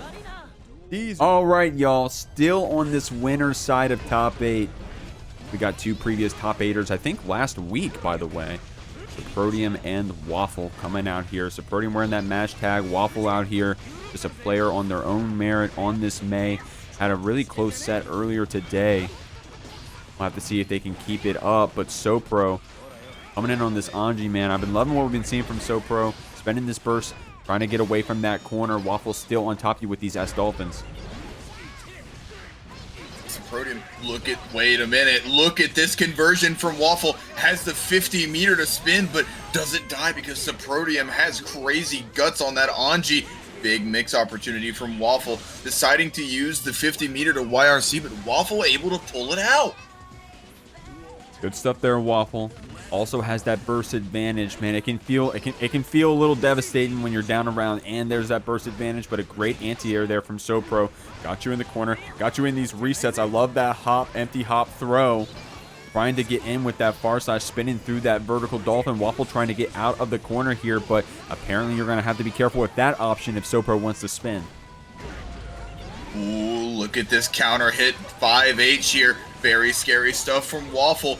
Look at this corner to corner that just happened off the course of 3 or 4 hits. Oh, I dropped it right there. Gets another chance here. Sopro's going to need something. Overhead connects. Counter hit close slash on the wake up. Waffle got a little comfortable there. Means we're going to go to that last round. And now all of a sudden, Sopro has that burst advantage. Very, very interesting stuff here from Sopro so far. If one thing that I've noticed in the course of this match, they are not afraid to use this defense offensively, going in with these spins and using this meter to really mix up Waffle, but using that up dolphin like a flash kick, not wanting to be in this pressure sequence from Soprodium. Doopy to hit us back. Red RC after that Rekka sequence. Waffle may get another chance to burst here, especially after that drop. Going to spend BRC to slow things down a bit, spending the burst and the tumble off of that Koi. And the 6P from downtown takes it. Y'all, you got to 6P these Mays, or they're going to keep jumping at you. So great stuff there, Sopro, taking this first game. You know, it really does make sense that Soprodium was able to be aware to use that 6P there. Very great at using their options, but Waffle just really keeps showing us what they're able to do with this May. This damage is no joke, and these conversions are scary.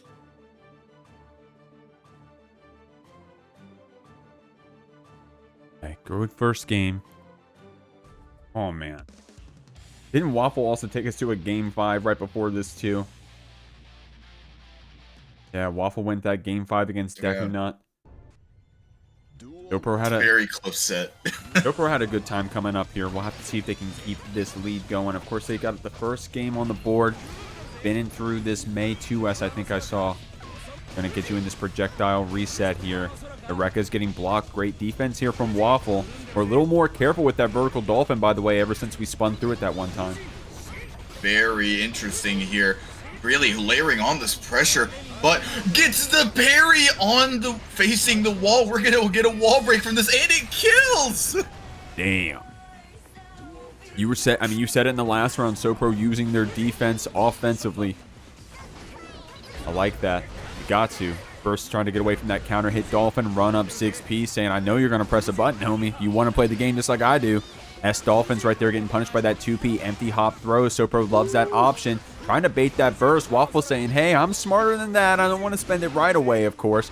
Going to see if we can't get a gold burst or a better timing. The pin picked up. Oh, my God, that killed. Oh, my God, that killed. Ooh. Ukyo, that pin picking up was sick. That was gross. That was insane.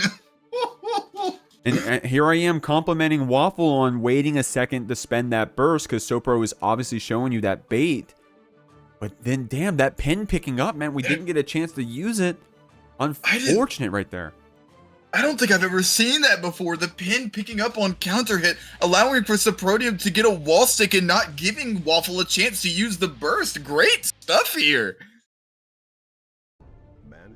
I wouldn't be surprised if Waffle can lock it in here and start getting some gnarly counter hits into round wins.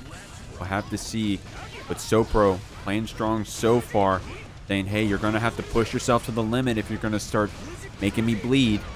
And good option right there. Good vertical dolphin and catching out the parry too. Sopro really confident here, getting another throw. Man, Waffle saying, this is working. I'm going to keep it up. Uses the 2P, ducks the grab to come out from Soprodium there. We're in the corner, has 50 meter, gets the almost full screen low there, uses the meter to be able to convert it into a great conversion, but it drops. Ooh, okay, catching you in the middle of that projectile pressure. Waffle has a lot of meter here. The spin is going to do that very aggressive run up throw. And you got to do that against these Anjis, man. You got to show them that you know that they're spinning. Nagi Hug gets the pickup. 2S gets the finish. We're going to set point for Soprodium. Runs up, gets the meaty with the crouching button, but starts out great here for Soprodium. Both players here playing very patient and neutral. Waffle using that burst, not wanting to let Soprodium get on the offense early. Soprodium does have the meter lead, but Waffle with this very great left-right setup situation. Backdashing on that throw. Soprodium bet it all on that throw.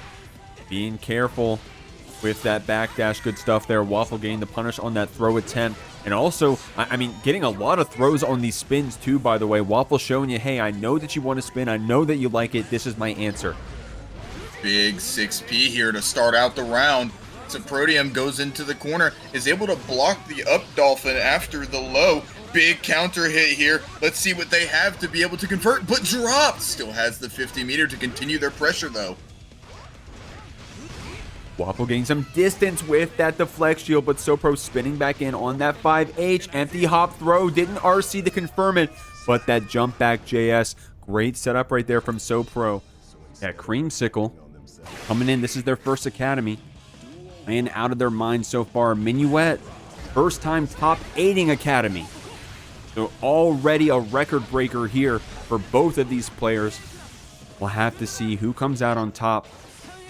Risk already cranked here for the side of Minuet. Creamsicle layering this pressure. Man, it's relentless.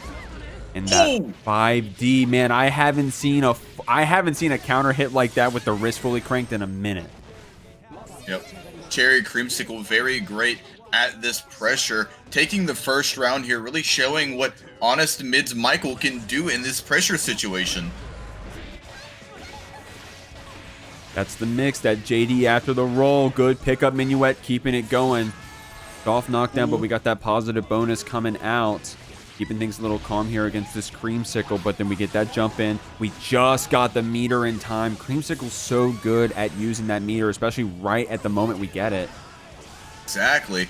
But using Wild Assault on a lot of these conversions is kind of hurting the scaling, but it doesn't matter against Bridget, a character with very low health. Look at these resources stocking up for Creamsicle here. Has 50 meter to Minuet's basically nothing. Yeah, but Minuet, dude, look at the... Yes! Sorry. Minuet... Minuet using 2S to call out the stun dipper when Cherry Creamsicle has the 50 tension, which is awesome. From right there, getting called. The RTL not close enough to break the wall. Another chance, a DP through. A DP through, a little bit of a drop on each side. Good stuff right there, Minuet, but Creamsicle almost got you with that RTL. Great job picking up the round with the DP to try and not be out of this yet. Creamsicle really putting on the pressure with these charged projectiles, layering more with the anti-air Fudra arc, going into a big conversion here, getting Jock State on wall break. Man, Creamsicle's so good at making you feel bad for getting hit, man. We're able to cash out all of these hits and do a hell of a lot of damage. And look at this, able to bait out that, react to that YRC with the red RC, not a punish after. Fudra arcing in over and over. Look how much mileage it's getting us. Stun Dipper to keep your self safe with the BRC. Gonna catch you on that fall down, Creamsicle. Good first game here. Very close set, very close first game. You know, even if the first game is an information game as a whole, it really is interesting to see how these players adapt and react. Minuet being very great with these DPs, throwing in grabs, throwing in high-low mix that keeps catching Cherry Creamsicle, but Cherry Creamsicle just able to establish this pressure game more efficiently, it seems. Here we go. I mean, you got to do that against characters like these Vortex characters, right? If you get a hit, you got to kill them. I mean, you can say that about really any character, but Creamsicle doing a good job of it. Foudre Arc coming out in spades, by the way. It's resetting our pressure. It's getting counter hit scoops on this aerial Bridget. But that 2S gets to pick up good stuff. We're in the corner here, staggering our pressure a bit. Nice 6P right there. Baiting the burst as well. I like what I'm seeing from this Bridget. Big left-right mix, but Cherry Creamsicle active on defense, backdashes the grab. This is a big combo here, going into this, the only word I know for it is Scum Dipper, into the load to get the wall stick. Creamsicle stumming on main out here. Gonna use that red RC and the positive bonus to keep that one going, man. We got two-touched, and that's because Creamsicle is so good at turning these hits into a hell of a lot of damage. All Minuet has to do is just get one opportunity on offense, like we're getting here. Converts into a wall stick. Doesn't have the meter to wall break with a super, though. Still in a great position. Gets the far-reaching low. BRC's back. Gets the great anti-air. Cherry Creamsicle is forced to use the burst. Uses Roger's super to really establish a pressure sequence, but Cherry Creamsicle is willing to poke out. Oh man, Minuet setting up this yo-yo. Creamsicle waking up, not blocking low. You got to be careful. I know that Bridget's mid-screen away from you, but that 2S, if you don't know, is a long-ass button. Creamsicle getting that shock state, getting that Foudre Arc. It's Foudre Arc coming out crazy. Ooh, big DP here for Minuet. Big 6P here too. Really denying these approach options that Cherry Creamsicle is trying to go for, but Cherry Creamsicle does have the resource lead, having burst to extend the combo with a wild assault. Big DP here to finish the combo out. BRC forward from Minuet allows for a conversion that leads closer to the corner. It's grabbed out. That was a really good reaction to that throw right there. Unfortunately, the yo-yo came back at a weird time. So we got the wake-up match there. Oh, God. Okay, on a pixel, Creamsicle does have the tension to fight back here. Does so with that drift forward BRC and the landing recovery after that whiff air grab. Creamsicle gets it with that close slash. I wonder if they were trying to read the Roman cancel into the air grab, trying to react to Minuet going into the air. Very close set from both sides. You can really see the adaptations coming forward from Minuet. I do. I see it, man. I see it. Oh. Creamsicle. Dog, if I was playing against Creamsicle right now, I think Creamsicle would probably 5-0 me. I'm going to be real. We're really good on this Kai, turning all those hits into a lot of damage. And look how, I mean, we're doing the same pressure, and it's working, right? Getting that shock state applied first, getting that first Foudre Arc in to get those plus frames, and then running it again, saying, Minuet, are you going to 6P me? Are you going to 5K me? We're getting out of the corner here with this 5H and with this far slash pressure. Going to call out that RTO with the 2S, but the PRC keeps it safe. Both players using burst, not wanting to be stuck in each other's pressure, but Minuet is able to win the day, gets the yo-yo set up, but Cherry Creamsicle very great here, finding a way to jump out, but Minuet with the hard knockdown goes into a great conversion here, has 50 meter to spin. That's a wall stick and uses the, what is that move called? That was the shoot right there. Minuet, you got those Kara supers, homie. I need those Kara supers, but the full charge 5D from Creamsicle is going to be a lot of damage. Minuet's got 100 tension when we wake up. BRC that started off. Good tech there from Creamsicle. Got that the shock state applied. Bursting like a hero out here. 50 tension, but the 236H calls out that sacred edge. Big stuff here from Minuet to secure the round. Also has the resource lead with more burst. Uses a deflect shield to get away from the pressure that Cherry Creamsicle is throwing out. Man, this far slash is doing taxes for a Cherry Creamsicle right now. Oh, punching that stun dipper, excuse me, because we didn't have the tension yet to keep it safe. Minuet is getting so much mileage off of this 2S. Great mash there from creamsicle on the Wild Assault. Ooh, big PRC from the grab here is able to get Shock State applied onto Minuet. Minuet getting their Rock the Baby DP'd out of. Oh, man. Minuet getting hit with that stun dipper. RC creamsicle with the Wild Assault to get the OTG to confirm it. So we spent the burst, but we did get the round. We're here on set point on this Kai.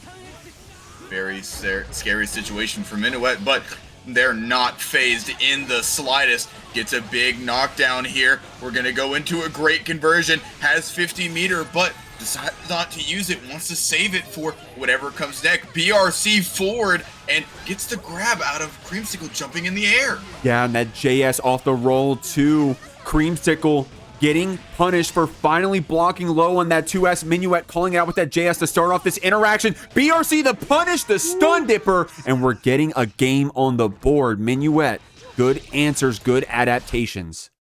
Really great job using this meter here to really trip up Cherry Creamsicle at all phases of the game. On round start after a wall break, on defense, and on offense to stop them from trying to get out and continue their pressure.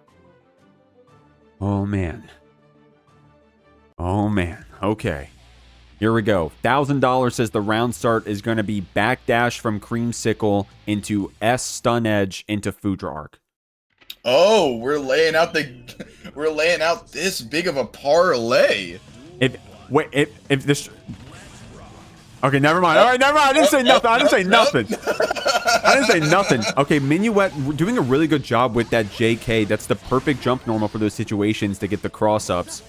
I like what we're seeing. You can really tell that Cherry Creamsicle does not want to be in this pressure. As soon as they get hit, they automatically burst because of how great Minuet's mix is.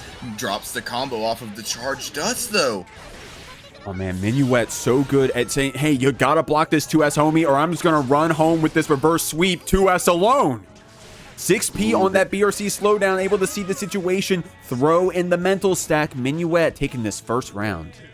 You know, really showing what I was talking about in between games. Great use of meter there from Minuet to help secure the round, but back into another pressure sequence from Cherry Creamsicle. Gets the hit off the air normal. Big DP for Minuet to reset neutral. Using that PRC to keep the stun dipper safe. Trying to take our turn back right there. Dude, that 2S got us, man. If no one got me, 2S got me. But we're back in the corner. We got that shock state applied. Great backdash on that throw attempt from Minuet. Betting it all on that. The flex shield did give us some distance, but it delayed the inevitable. Creamsicle taking us through on set point again. Uses the meter to try and extend the combo and confirm the kill. Great stuff from Cherry Creamsicle. Shock state applied. Trying to use that Foudre Arc on that shock state. Minuet trying to get out of this corner with these jumps. But Creamsicle layering some good pressure here. Deflect shield to buy us some distance. Stun Dipper RC is going to turn into a wall break here, possibly for Creamsicle. Uses Wild Assault to keep that string going. So no burst on the side of this Kai. But Minuet has got a mountain to climb on this HP. Able to jump in. 2K to layer some of our offense. 5H counter hit gets the pickup. Wild Assault combo. Let's go! Okay. No! Drops it, but is still in a very advantageous situation here. Gets a counter hit off of the 2D, goes for a roll, doesn't want to spin the meter to continue on to the next side. Both players electing to be BRC. Ooh, Minuet gets the JD to connect. Very scary situation here if your Cherry Creamsicle tries to use the deflect shield to get out, but it doesn't work. Minuet very great at controlling this neutral right now. Oh, the DP from downtown, the far slash extended our hurt box. Deflect shield to buy you some distance. You're able to jump over the sun edge so you don't get that shock state applied. You know that Creamsicle loves doing it. Good block on that 2S. Break to reset your pressure, and you get the pickup. We're going to game 5. We're going to game 5 off of a crazy conversion from Minuet here, clawing back from the jaws of defeat with Cherry Creamsicle having such a big life lead at one point in time. Dog, this match is only as hype as it is because Creamsicle is a hell of a Kai. I'll say it again. If I was on the stands, I'm getting 5-0'd right now by this Kai. Every hit turns into a kill. Every time we get that 50 meter, it is spent on a wall break or to keep that stun dipper safe. Our Kai pressure is so good, but Minuet has finally got the answers after that game 3. Earning this run back, this sweep back, but we gotta see if Creamsicle can lock it in and get those shoes tied. Very great stuff. You know, it really is telling for how much or how great these players are, really adapting and just turning. Minuet is not scared here in this game 5, tries to run up and get something started, but has to use the gold burst in the face. Man, Cherry Creamsicle layering on this pressure, but Minuet not scared in the slightest. Not scared, but at what cost? Getting caught by an awesome fallback JS right there from Creamsicle, using that JK, a little aggressive with the 214S. Creamsicle fighting back with that far slash, and it's paying off for them. Look at this. A lot of burst built back for Minuet, but at what cost? We're going to the last, possibly the last round set point here for Creamsicle. Minuet, what are the answers? Very great round start here from Cherry Creamsicle, jumping over one of Bridget's normals and is not afraid to contest in neutral space. Both players just running into each other's faces. Minuet doing a very great job at establishing this pressure here. Super versus super, they both pass through each other. When the JS gets the pickup, Minuet uses that wild assault string to keep it going. All right, here we go. Creamsicle's got 50 tension built up. How are we going to spend it? The 2S doesn't get blocked. BRC, the drip back to call out an option. This 6P to keep you in the corner. Betting it all on the throw. YRC gets blocked by the PRC, but no punish after Creamsicle extends with the wild assault. One more hit will take it. But it doesn't kill. Minuet able to get a hit out, but the trade of the aerials, very close set, but Cherry Creamsicle barely edges out. Great set. All right. Here in loser's side of bracket, here at the Jeekly Academy, number 11. Great stuff here from both competitors. Nictendoo being on the ABBA here, and Hoki doing his best on the Anji. Yeah, Hoki, I think their first time top baiting was last Academy. Coming back in on this Anji, trying to get this run back to get a better run for themselves if they can help it. And it's looking like we have a really strong start right here. Almost a perfect. Gonna get a whiff punish on that 2S. Oh. Great stuff right there. Hoki, some good starts here. Nictendoo showing us the ABBA was previously on the Elphelt. If you've been here the whole time, you saw earlier. Some awesome runs on that Elphelt. We'll have to see if that comes back out or if this ABBA is going to be the answer. So far, Hoki really strong here, man. Going charge Fujin into Fujin. Really laying on these pressure thick. Nictendoo can do nothing but hold down back. This offensive pressure really layering on from Hoki here. But Nictendoo, it does have the meter advantage with burst and 50 Senshin. Big burst bait from Hoki to secure the game. Someone just said it in chat saying Hoki's going to have that buff because we've been able to play against some ABBAs before. You know, I may know an ABBA that Hoki's probably played against once or twice. Hey, I wouldn't know. I wouldn't know. Good stuff there, Hoki. Good stuff. Your prep with your teammates paying off there in that first game. Nictendoo sticking to this ABBA, saying, okay, I was getting that data. My shoes were untied, but we're good now. We're going to run it back here. We're going to see what the answer is going to be against this Anji. You know, it's this matchup for ABBA as a whole is very interesting. A character with very strong defense in ABBA with these anti-aerials and having these great buttons just to throw out like 2P or 2K really do a great job versus Anji. But you have to remember, Anji does have that spin that makes it to where these defensive buttons don't really do a lot for you because you can be punished for trying to press them. Hoki in the chat typing, I have PTSD against ABBA. Hoki, focus on the match. Focus on the match. Mute the stream. Focus on the match, homie. You're playing well. Got to keep it up. Oh my gosh, the charge dust Man, the only charged dust we saw today, I think, was creamsicle. But everyone else, man, going for those charged dusts, you got to be careful, man. I know it's a beginner bracket, but we see the dust coming. We've been blocking them all day. Hoki, however, getting this wall break with the super. Great pickup. Look at that red. Very great job here from Hoki. As I said, very good at making sure these B&Bs and confirms hit, getting the perfect off of that round. Hoki really strong here, man. Taking out Nictendoo. Nictendoo with a good back throw to start things off here. Going to be able to get into that JR. The cross up gets blocked here, but then we go into that soft knockdown reset. Want to conserve that blood a little bit. Hoki wanted to keep that combo going. Unfortunate drop there. Counter hit, playing it a little safe. Backdash is here, throws out a butterfly. Really doesn't want to get the offense started for Nictendoo, but Anji or Hoki getting the parry here, getting the wall break, hard knockdown, but Nictendoo does have burst, but doesn't get the chance to use it. Hoki going up 2-0 in very fast fashion. Good stuff, Hoki, man. Hoki's got the answers against this ABBA. Look at this wall break, by the way. I didn't realize you go between the bookshelves. That's actually an awesome cinematic. Anyways, unfortunate throw attempt right there, getting punished by Hoki. We're going to this game 3 of quick 2 first games. I'm going to keep it a buck. We'll have to see how we slow things down a bit. And it looks like it's going to be on that Elphelt swap. Nictendoo showing us a really strong Elphelt earlier today. I don't know if that's the character they qualified into losers on. We'll have to ask them. But they have a really strong Elphelt. We'll have to see if Hoki is ready for it. You know, Nictendoo really showing what the best parts of Elphelt are, getting this pressure and mix off of these Rekkas. It makes sense that they would go back to the character they're strongest with, or most comfortable with, I should say. We'll see, man. I mean, sometimes sometimes you can be really comfortable in a character, but one matchup just gives you so much grief. But right now, Hoki saying, hey, regardless of who you play, I'm going to play this Anji. I'm going to try to keep these combos going, spinning through that lariat. Jailing you a bit with that 2K stagger, the projectile, keeping you blocking. One more hit to take it. It's going to be that jump in. We're going to set point. Yeah. The Hoki doing a great job capitalizing off of these spins, using fish, making sure that they get these hard knockdowns.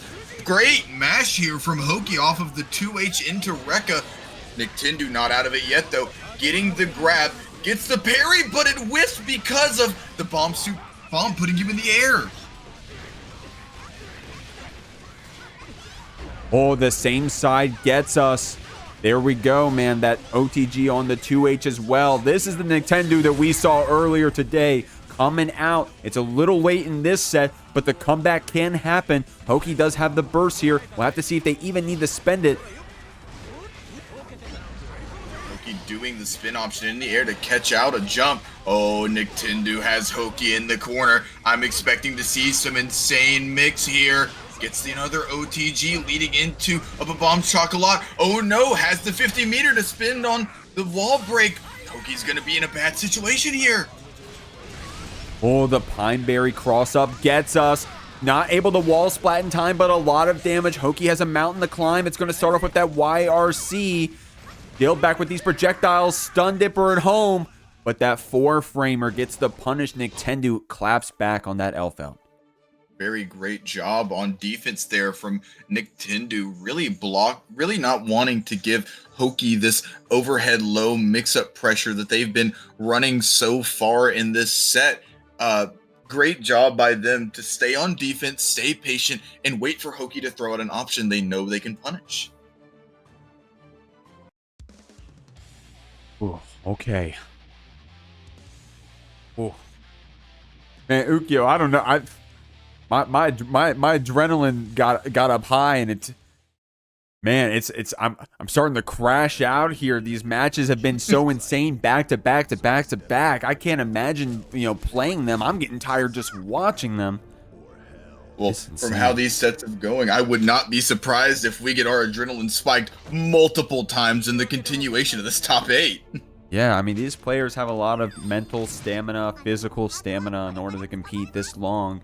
Here in the winner's side, winners or losers side of this top 8 means you've played a lot of matches to get here today. I think it's like at least 5 or 4. And I mean, I don't know the exact number off the top of my head. Point being, you got to have a lot of stamina. Hoki bursting off that counter hit, trying to get in with these spins. Good lariat, close slash right there, calling out Hoki's option, trying to whiff punish that 6H, but the 2H gets a pickup. Couldn't keep the combo going. Great 2P match from Hoki. Man, this is scrambly. Very scrambly here. Has the meter to spin on the bomb super to push through the wall.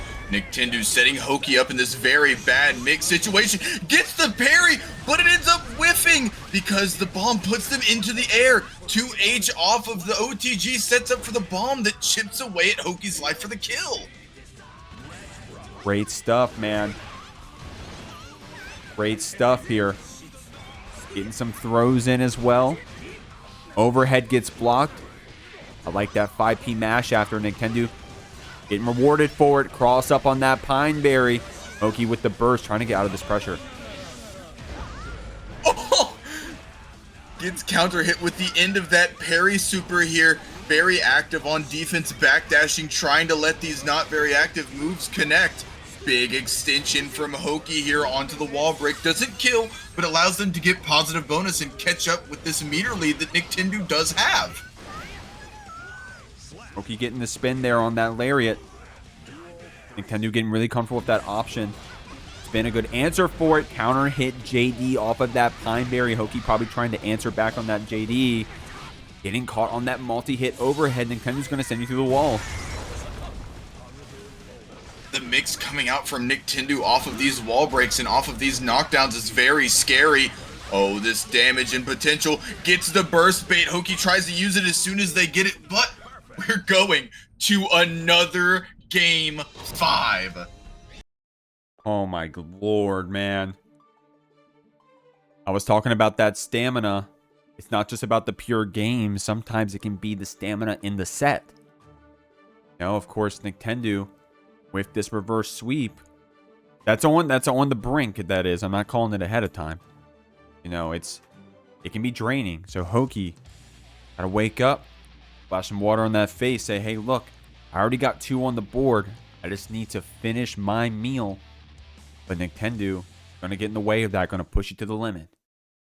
Inside of a reverse sweep, it's very easy to get antsy or scared of what's going to happen in the next game, but the best thing you can possibly do, calm down, breathe, catch your breath, and go into this game 5 between Nictendoo and the Hoki. Calling out that lariat with the spin. 2 options that both these players are very comfortable using in this matchup. It's about who does it first, or second, rather. Trying to get with that stun dipper at home, man. Getting a little scrambly here. Both of our players just trying to get that hit to start our offense off, and this time it's going to be Hoki on that close slash on the wake up. Who drops the combo, though. The 5K not hitting. Gets the parry while facing the wall. Gets the kill off of it, and Hoki is on set point. Oh, man, okay. Getting that soft knockdown off that overhead on the Rekka, but I love that mash back from Nictendoo. And then we're getting caught with that Pineberry cross-up a lot. Nictendoo said, hey, if it ain't broke, don't fix it. I'm going to keep doing it. But Hoki with a great answer on that same side with the 6P. Very active on that defense. Going to turn that RC into a wall break. Damn! Damn! Okay, Hoki getting yourself in a great position here. Gets positive bonus, but gets hit by the Pineberry. Nictendoo has 100 meter here and is not afraid to use it. Uses that burst to try to get out of a bad situation. Big needles here to avoid the ricocheting gunshot and get a big hit. Tries to call out the lariat, but gets the big hit to end out the set. Hoki goes up 3-2. Coming into this losers quarterfinals, both these players been having hell of a sets today. Creamsicle on this Kai, 2-touching everybody. DrakonHearted on the Slayer, 2-touching everybody. So it's going to be a 2-touch fiesta. Depends on who gets those first hits. Looks like DrakonHearted, even at that half HP, is going to be beating you up with these resets off these dandy steps, man. Pile Bunker Red RC loves doing that string. Tries to convert off the hard knockdown into a blood-sucking universe, but nothing really comes from it. Ooh, Creamsicle getting this wall-to-wall, using all 100 meter to get the wall break. Wild Assault scaling does really hurt you here, but the wall-to-wall situation does not matter in the face of DrakonHearted's Pile Bunker. First even on both sides here. I love that 2P mash, man, calling out that dandy step back. Any later on that, it would have been a gnarly counter hit. Man, that was a hell of a jump in right there from DrakonHearted. Didn't get the wall splat off that bunker, but getting a counter hit on that Master's Hammer, man. Or rather, the overhead, excuse me. All that damage in 3 hits. DrakonHearted really knowing how to layer this damage on thick. Tries to get the OTG into the confirm, but it doesn't really work out. DrakonHearted does have 100 meter. Man, I got hit. Did you get hit? I got hit for sure. Jesus, what a cross up. Man, that was gnarly. Yeah, so that wake up super from Slayer, you know, obviously doesn't have that invuln property anymore, but depending on when you RC it, pick what side you're going to be on, and then it's Slayer, man. You're going to get crossed up with that dandy step. Man, I got hit. Good stuff there, DrakonHearted. I've known that you can do that by PRCing after the Super Mappa Hunch does cross up, but I have not seen it applied in a match in a while, and using the dash to step through and get that left-right cross up. Good stuff, DrakonHearted.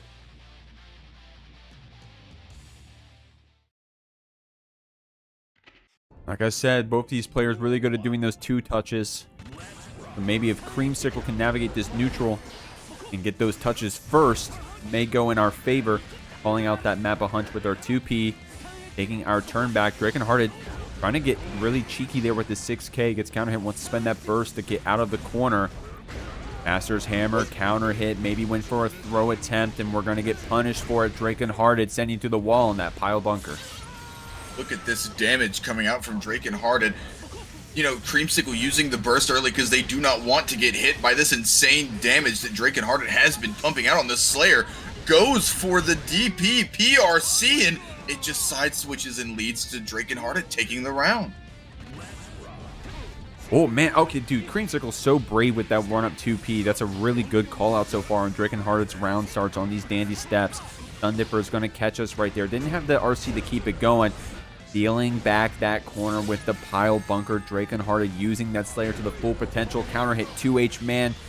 This is looking like my tower games, man. These Slayers be beating me up right now. Creamsicle blocking out this super and getting the punish. Doesn't have the 50 meter to PRC it like they have been doing. DrakonHearted gets burst and decides to use it as soon as they get it. Not wanting to hold this pressure. Creamsicle jumping after the Master's Hammer, using Stun Dipper to get over the 2H, but it not mattering. Well, that's Foudre Arc, not Stun Dipper. Oops. No one got me. Foudre Arc got me. Creamsicle's motive out here, but DrakonHearted with that very patient anti-air close slash. We're going to game 3. Just absolutely great on defense here. For a character like Slayer, who's so offensively oriented, not having a reversal of any kind, having a 5-frame button, and having an okay backdash, you would think that would allow players to be incentivized to be more aggressive, but DrakonHearted showing that you do not have to play Slayer like that to be successful. Need some good hits. You need a simple combo. A simple combo, you know you're going to hit 1 or 2 mix-ups, and then some good fundies. DrakonHearted moving their way through the Academy bracket, using exactly that on the Slayer. Creamsicle, of course, playing super well as well.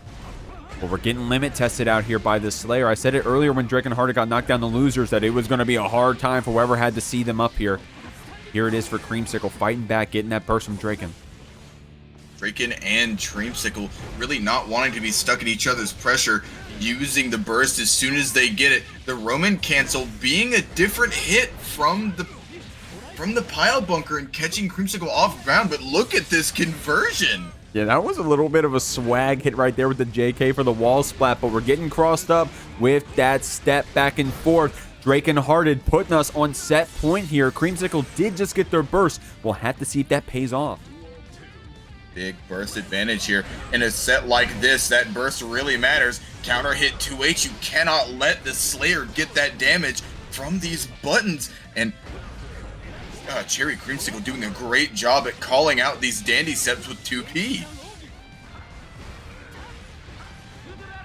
Foudre Arc's coming out. A little bit of a stagger here. 2S gets whiff punished. Drakon is about to get that burst back. We'll have to see if they decide to spend it because they do have that 50 tension to back it up as well. Looks like we're going to be a hero here. The Mappa Hunch not close enough. Getting punished by that Sacred Edge. Still on set point, but Cherry Creamsicle gets us around. Run up grab to secure the round there. Big stuff from Cherry Creamsicle. Has the shock state to make the Foudre Arc plus. Big counter hit from Cherry Creamsicle here. Uses the meter to extend the combo, but doesn't get the wall break.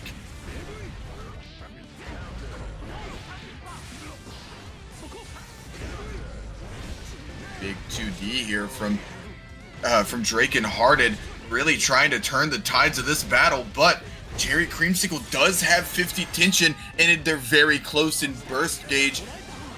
Using the 50 meter to extend the combo, uses the Wild Assault to try to take away the tension, but it doesn't matter. Uses the Roman cancel into the wall stick to claim the game and win the set.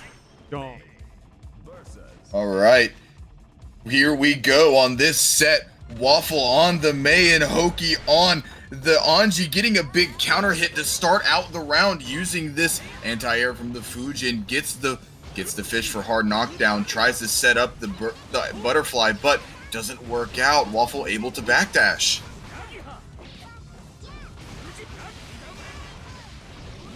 Yeah, gets the burst out of Waffle, not really wanting to get stuck in this pressure. Has the burst to continue their pressure on. Watch out for the 50 meter from Waffle. BRC command throw to get back into this pressure situation. That was sick from Waffle, man. A lot of our players tonight, it's like we're playing Under Night, yo. It's like everyone's using their, I don't even know what it's called, but using that BRC to slow down and see the situation, see what's happening, answering with throws, answering with anti-airs. It looks like this time we're going to spin right through that jumping attempt from Waffle. We got you bouncing around, though. We got the 50 tension to spin. Didn't do so here. We'll have to see if that ends up mattering. Hoki with the 2P on the run-up. That's unfortunate. I don't know if that tension would have killed if it was a super. But don't think about it too much, Waffle. Got to get that data, keep playing the game. Great round start here. Sticks out a 6P to catch Hoki doing whatever. Goes to do the spin into the throw, but doesn't work out. Waffle getting the command throw here. Has the 50 meter to work with. Watch out on this burst coming up here. Oh, that pin. On your back, getting a little too comfortable in that pressure. Waffle said, man, you can't just beat me up forever for free. I got this super. You got to respect it at least sometimes. Dolphining in, getting that counter hit, baiting that burst, but the 2H whiffing ain't nothing but a thing. We'll pick you up on the next hit. We're going to the last round. Waffle making the most out of these conversions like they have been doing the entire bracket. Not letting the round go to the third round. Big tie here. Overhead for that reset, for that soft knockdown. Go from the overhead into the low. Trying to bait that burst right there from Hoki. Waffle getting another chance, going to burst you into the wall. That spin was a little short for that Dolphin, or at least Waffle jump canceled that at a great time. Dundipper Red RC is going to send you to the wall here. Hoki does have this tension to play with on the other side. Not only do they have the tension lead, but they also have the life lead. Waffle cutting into this, though. Gets the grab. Watch out for this 50 meter. Tries to mash out. Gets picked up by the butterfly off of the mix. 2K2D. Very scary situation here, but Hoki not afraid and 2P's out to take the first game. I don't think it's a coincidence that both the rounds we won were with that Anji 2P, man. That is a hell of a button, and Hoki is using it very wisely, trying to catch those run-ups from Mei. Great stuff from both players. In fact, Waffle really trying to make Hoki be on the edge of their seat. Both players taking it down to the wire in that first game.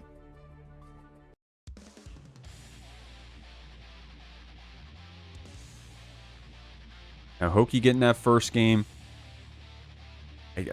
Of course, you can't call it too soon, especially in this game of Strive. Especially because of Waffles on the other side of the screen. Able to turn some of those counter hits into big conversions. Got to adapt a bit to how Hoki's been playing. Hoki really feeling themselves under pressure, and that's a good thing, right? Really aggressive with our meaties. And Waffles just got to slow that down a bit. Say, hey, man, I got a reversal super. I got vertical dolphin. I got a fast button of myself. I got a 4-framer. So we'll have to see what we do on this defense. Just because you lose the game does not mean you're out of the set. Big counter hit 5H here from Melia, or not Melia, what? This character's not doing that kind of damage. Yeah. That's how you know it's not Melia. This character's doing damage. Here we go, taking to the wall. Oh man, what? That kills great. What? That killed? Yeah, Waffle really smart there, going for that full charge on, was it the 6H? Great stuff. I think that is 6H. I think I've been calling it 5H by accident here this entire time. Yeah, I don't know my May buttons. You outed me, yo. You outed me. The overhead slam is the 5H, and then the one where she one-hand charges is the 6H, right? God, I think maybe. I don't know. I don't play this character. Yeah, I don't know. I know when I get hit by that anchor, I'm fucked, bro. I'm gonna get blown up. Waffle doing that right now. Hoki trying to get out of this corner, but that S Dolphin Red RC is gonna send you to the wall just in time for Hoki to get that burst. Really gaining meter here, but Waffle does have positive bonus. Been representing this reversal super very well here. Gets the BRC to slow it down and gets the burst bait to secure the game and tie up the set 1-1. Man, that was nuts, bro. Good patience there from Waffle. If we ran a little too much farther, then we would have crossed our own selves up on that burst bait. Look at that. We just barely were on the correct side to bait that burst. Good stuff there. Very heads up play to not continue the combo and wait for Hoki to burst. It was a die if you don't burst, die if you do burst kind of situation. Getting a big checkmate here from Waffle in that game. Mankind knew that they cannot change society, so instead of reflecting on themselves, they blamed the beasts. Man, May is so cute, by the way. Like, she's so fun. I will keep my opinions to myself on that one. That May is, in my opinion, a gremlin. I got Ugioc in red over there. So May is a little monster in the chat. Big start to the round here from Hoki, getting this pressure started, but Waffle not letting it continue. Big counter hit, gets another counter hit, but neither of the hits convert into damage like we've been seeing. Oh, great whiff punish on that 2S. Hoki doing that. Ujin into the Nagiha Red RC to keep it safe. Gonna pick you up with that overhead. Oh, gnarly stuff here. Delayed a second to see if the burst was gonna come out, but Waffle with a really smart patience with it. No punish here on that spin, but the empty hop throw. Hoki really good at bringing that out when it counts, not overusing that option. Waffle doing a great job at blocking these loads and overheads, so it's great to see Hoki adapting by, willing to be throwing out this low. Ooh, counter hit. Dolphin confirming into that throw right here. Hoki getting beat up here a bit in the corner. Oh, maybe a missed super input, but we get another chance here. The 2H whiffing 2. It's so scrambly here. Hoki all of a sudden has the corner back for themselves, confirming that straight hit into a red RC. This was looking like a May round, but the positive bonus goes to Anji. But the resources here for May, you cannot count out Waffle with 100 meter. Oh no, look at this hit. Uses RC to confirm. Hoki holding on to the burst for next round, knowing that this will probably kill. Okay, smart stuff there, Hoki. I mean, even if we did burst, we did build up that 50 tension. So there's a universe where bursting there maybe is, is whatever. But Hoki saying, hey, I'm going to be conservative. I'm going to hold it for this interaction. Now, Waffle's going to have a burst for themselves. No whiff punish on that 5H. Oh, man, the stagger coming out. And look at that, man. Once that stagger starts coming out on this May, Hoki going to have to be careful with that 2P press. Man, this pressure just absolutely mounting. Waffle has the 50 meter to get a wall break hard knockdown. Even if you have the deflect shield or not, it's not mattering with this crazy mix. But does build the 50 tension for a YRC. Ooh, the 5H whiff into button press, man. You hate to see it. Waffle saying, hey, I hit you on my screen. But that 5H whiff into that S Dolphin, that's a quick button. You have to be careful with it. Hoki trying to take their turn back, reacting to that whiff, but getting caught by that Dolphin. Waffle getting another game on the board. All in all, I think you're still in a great situation here if you're Hoki. Even if you're down a game, you've showed that not only you can take a game, but also that your adaptations have been working. running in that throw into that overhead low Fujin pressure because they're so looking out for those strikes. Really helps reinforce that mix. Great stuff here. Duel 1. Let's rock. Oh, okay. Bar slash doing a little bit of a trade there for both of our players. Hoki active on that defense, doing 6P, confirming into Rekka. Waffle aggressive right back, though, getting that 5H, catching that startup. Hoki trying to burst to get something started here. Waffle being a little bit more patient, but then getting called out for that patience right away with Hoki getting that throw. The overhead not allowing for a continuation on the conversion here. 2K2D.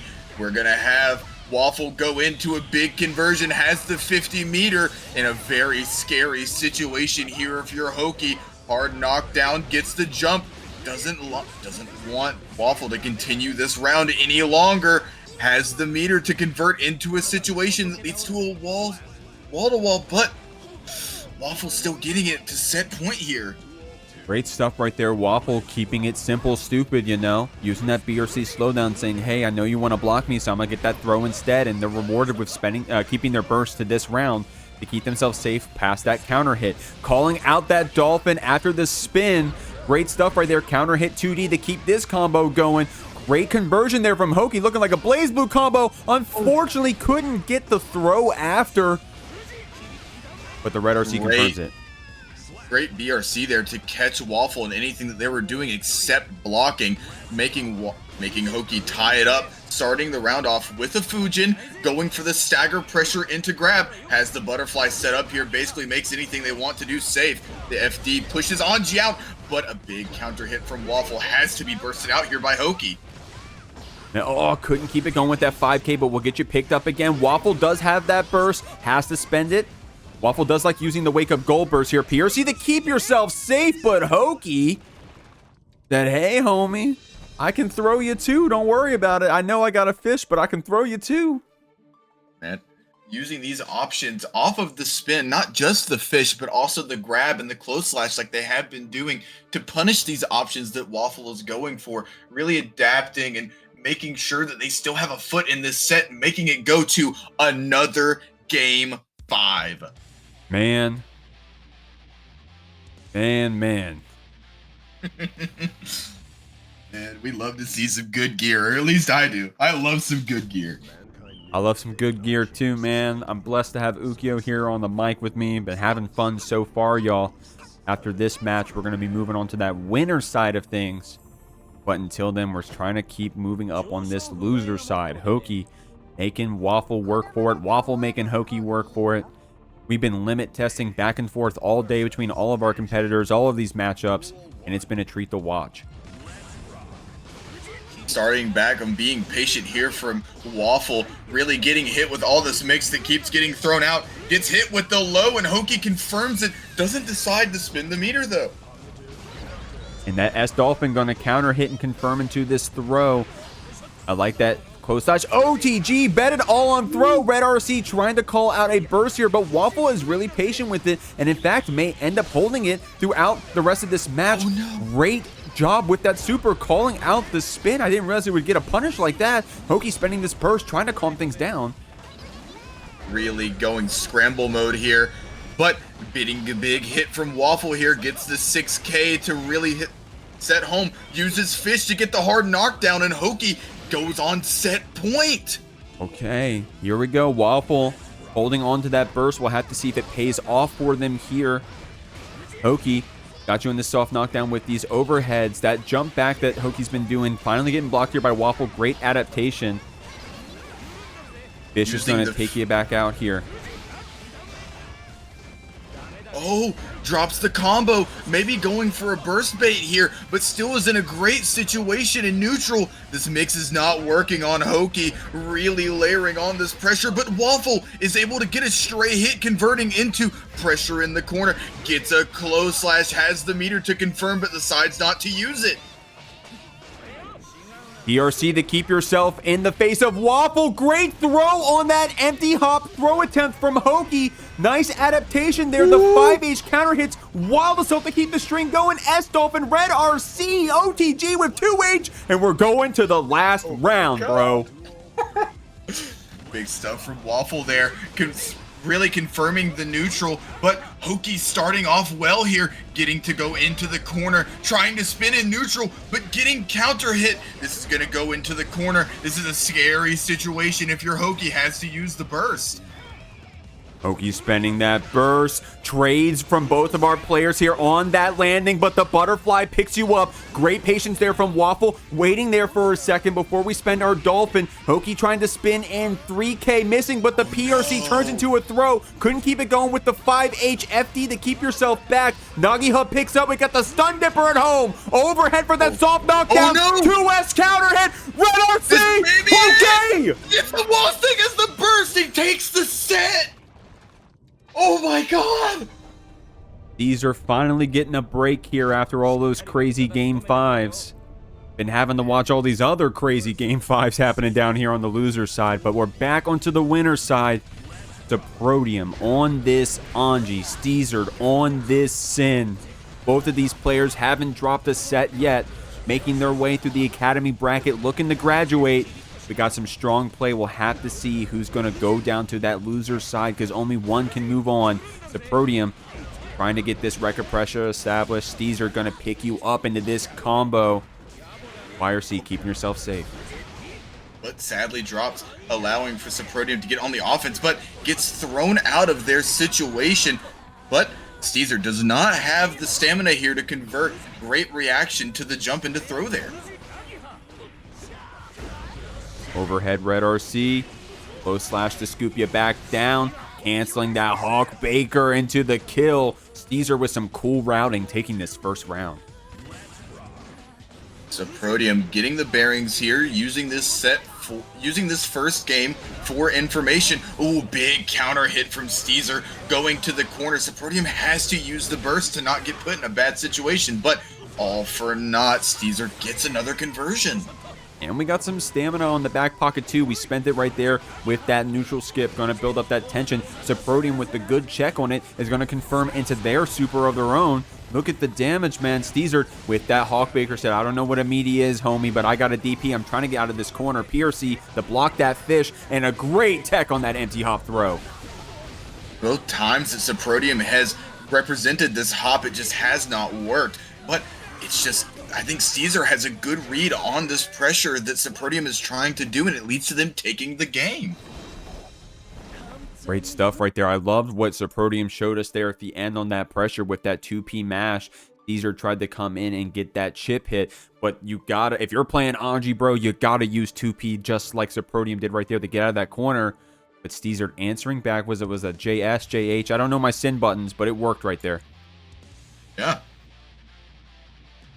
You know, I think that was the time to kind of reach into your bag if you're Soprodium here and pull out some crazy mixing conversions, the things that you only keep for the lab and in tournament settings. For sure, man. If you got some tricks up your sleeve, this is the time to pull them out. We'll have to see. Of course, there's always that risk, you know, up here on the winner's side. Even if you beat one of these players here, you may have to see him again in the grand finals. You don't know. These are trying to get out of this corner with that Hawk Baker. A little conservative on that Oki as well. Spinning through this. Steezer uses that PRC to keep ourselves safe. Good back throw. Active defense coming out from our Sin. Ooh. Tries to convert into a reset for the grab, but it doesn't work out. Still is able to get a conversion here. Doesn't have a hard knockdown. Soprodium getting the low hit and confirming into a kill with this super, putting around on the board. Oh, right. Oh, nope. The commentator's curse. Steezer. Oh, no! Able to get out of that on a pixel. DPing through. Close slash to finish it off. Ain't nothing but a thing. Trying to check that 2S. Use that 2S to check the spin forward. Blocking out that Nagiha. Trying to take your turn back with the hoof stomp. But good 2P match there from Soprodium. Big backdash here from Soprodium, being very active on defense, not letting these very active, very non-active normals. Tries to go for the left-right mix of the century, which Bundy's Guilty Gear is known for. Good pin pressure here from Soprodium. Got Steezer pressing, and you get rewarded with that counter hit.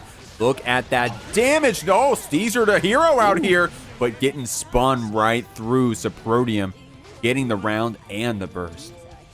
And Big situation here for Soprodium, able to get that burst at the end of the round. Gonna be an up here battle for steezered, and that 2D gets out the burst.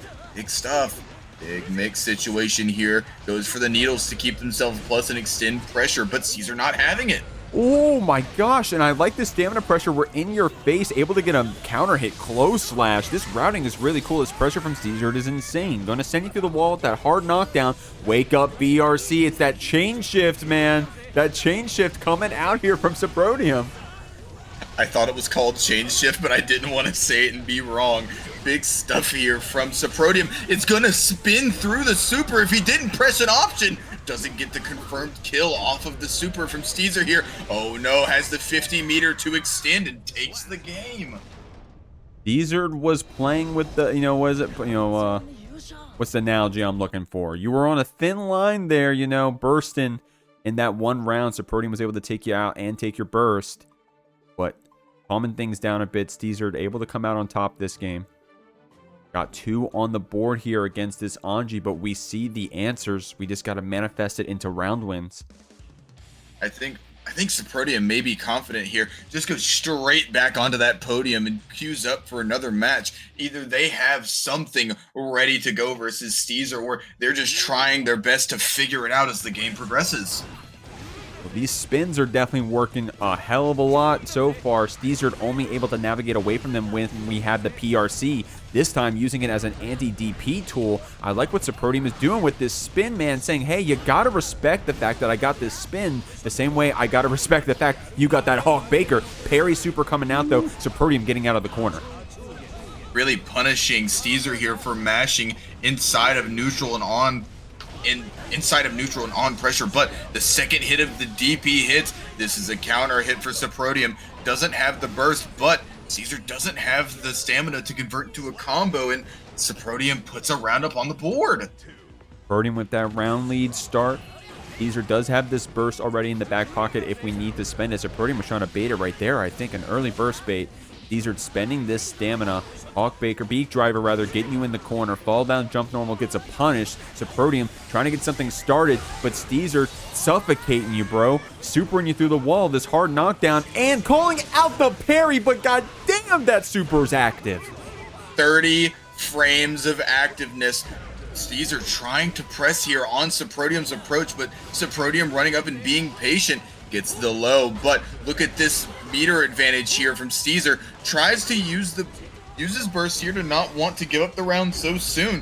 Big backdash here for Soprodium, but steezered able to capitalize and take the round.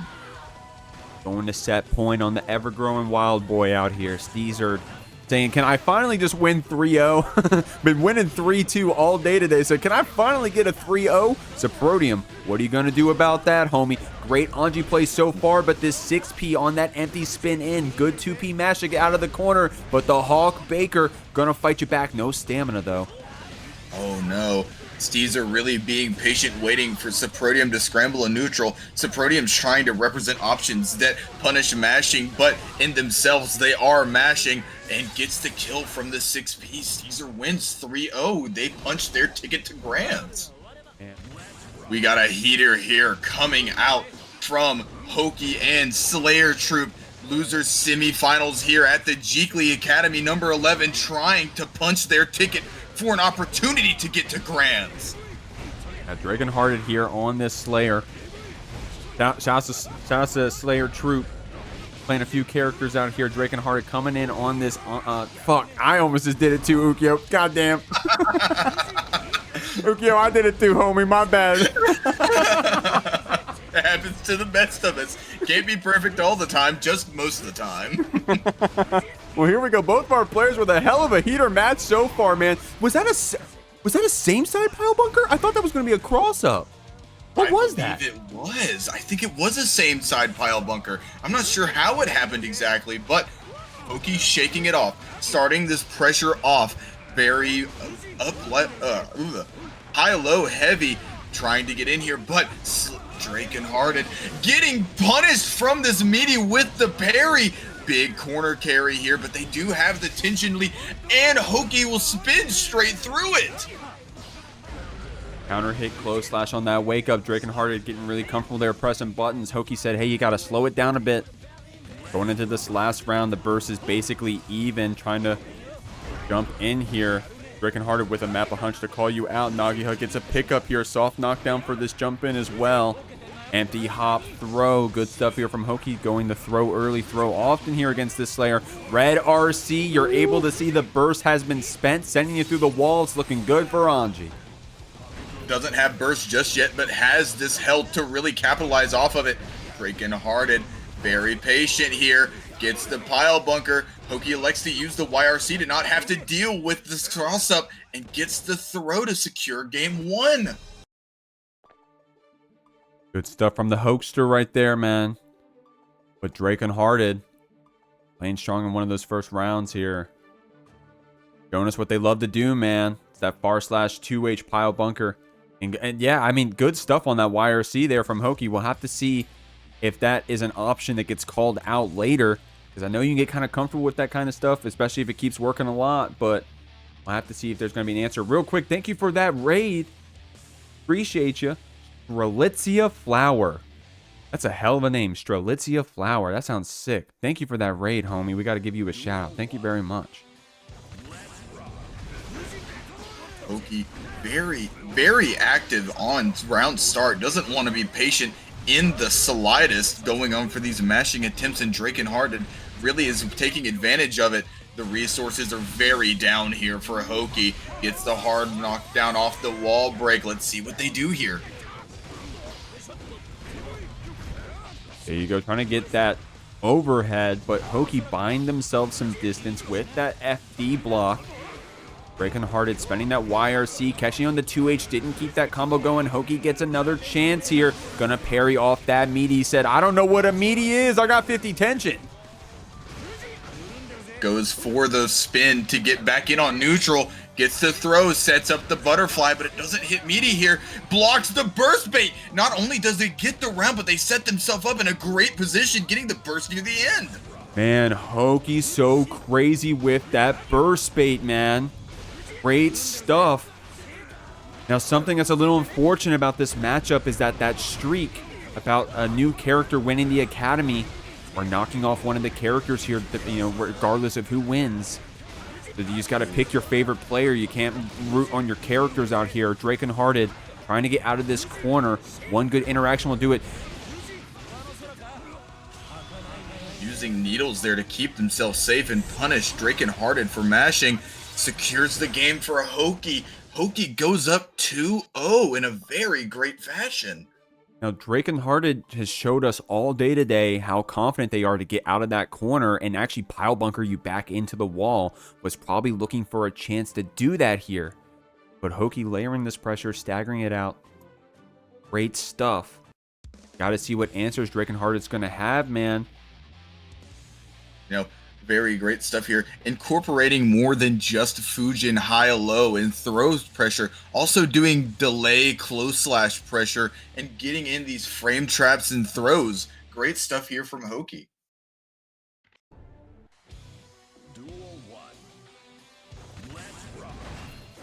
Ooh, very active on the round start here. Getting a soft knockdown and capitalizing on it. Back dashes the grab. Gets the burst out from DrakonHearted, but oh man, DrakonHearted going for these very negative buttons, not allowing Hoki to be able to really punish them here. Getting this RPS starting off great in the corner, baits the burst themselves, gives Hoki a taste of their own medicine.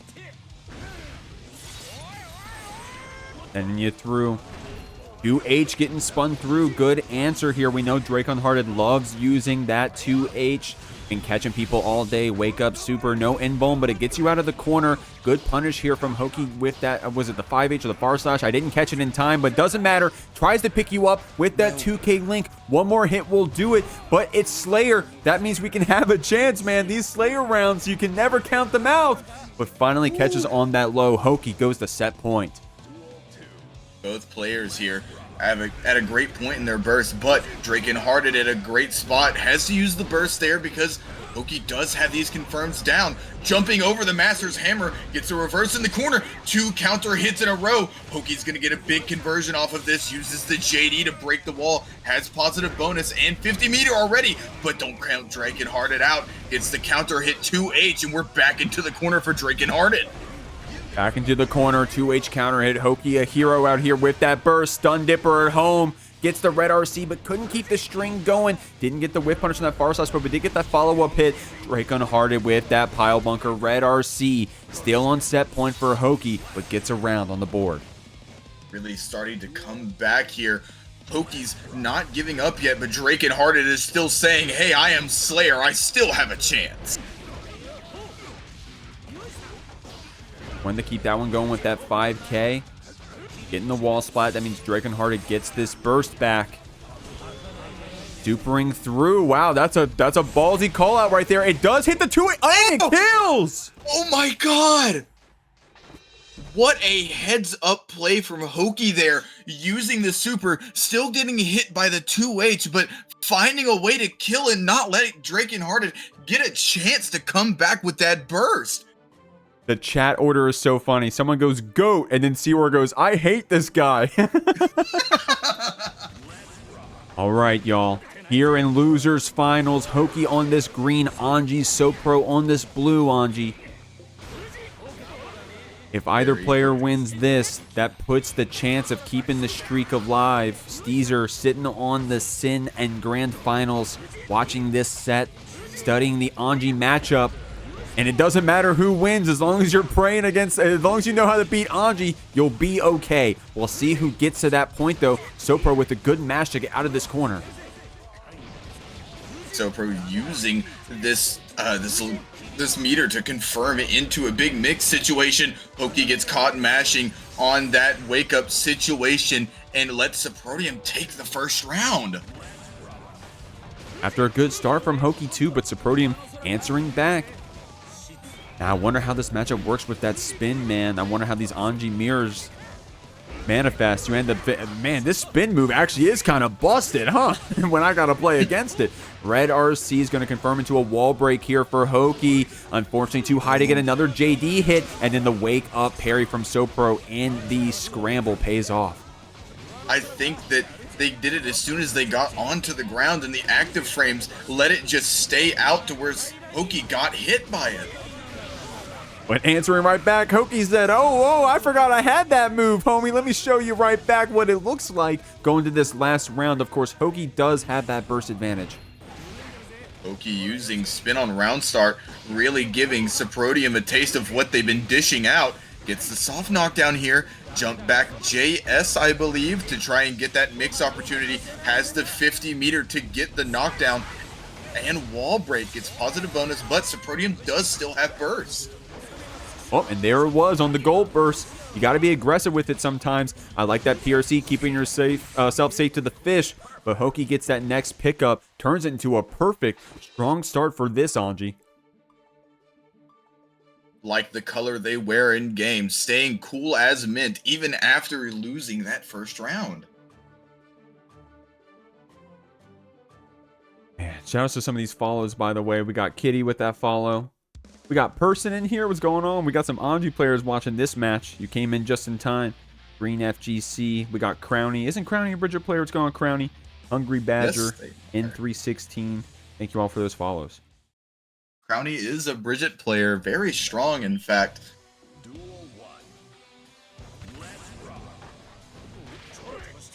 Patient round start from both players here backing up, but Soprodium electing to just go absolutely insane and run in and throw. Both players using burst, but Soprodium getting the winning part of the trade here, using their super to be able to wall break. You know, if the last game was any indication, maybe we'll see that same super coming out from Hoki saying, hey, I got that input too, homie, but we're not going to get a chance. Sopro going to pick you up with that red RC. Take this first round pretty handily, I'll say. Very much so, adapting very well to what Hoki is doing, but Hoki has adaptations right back, jumps back and gets a hit, gets the soft knockdown off the overhead, but both players reacting with 2P and 5Ps to make sure that neither one of them get an advancement on the pressure. Overhead for that wall splat, man. A lot of damage here for Hoki. Clapping back here against Sopro, but getting that Anji DP in, man. That move can be a pain to deal with. But Hoki, with that YRC, gets that aggressive throw back, evens up the rounds. YRC run-up grab is a very great situational tool to use. And Hoki getting the burst out of Soprodium off of that spin. You can tell that both players have great amounts of respect for each other from how they're playing this defensive game. Hoki saying, hey, I don't want to get picked up by that 5K link. I'm going to burst out of this corner. Sopro does have 50 tension to play with, and we got to respect those wake-up parries on both sides for both of these players. But we're going to spend it on that BRC, get that chain shift action. Shout out to Minuet telling me what the chain shift was. Hoki trying to get this jump in pressure. Good backdash from Sopro there. YRC to give yourself some space, but the back throw comes out. Watch out for this 50 meter on Soprodium's side. Gets a big hit, confirms into the super. Gonna do a lot of damage here, if not kill. Damn. Sopro getting another game back here on the board. If that's any indication, man, this is going to be a long set with these Anjis trying to earn that privilege of getting back to grand finals. If you're an Anji fan, you're in luck. At least one of them is going to make it through. But is it going to be that GGG or MASH? We don't know yet. Got a few more games in the pocket. Both players sitting on 1-1 apiece right now, being very, very methodical in how they're running their neutral game. Neither player wanting to give an inch to either one.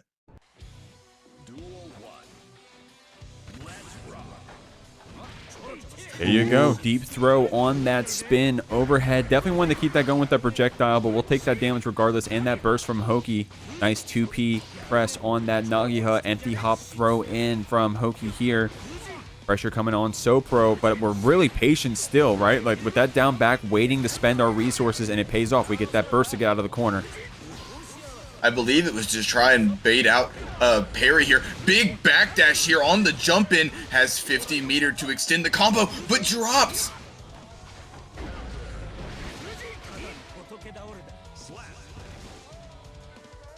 Hoki taking the round here. Doing a very great job at representing this backdash.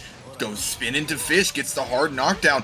Here we go into Mix City, gets the lower, pushing to the corner. Soprodium does have 50 bursts for a wild assault or deflect shield if they feel the need to, but it doesn't matter. So Hoki using the 50 meter to get a super out here.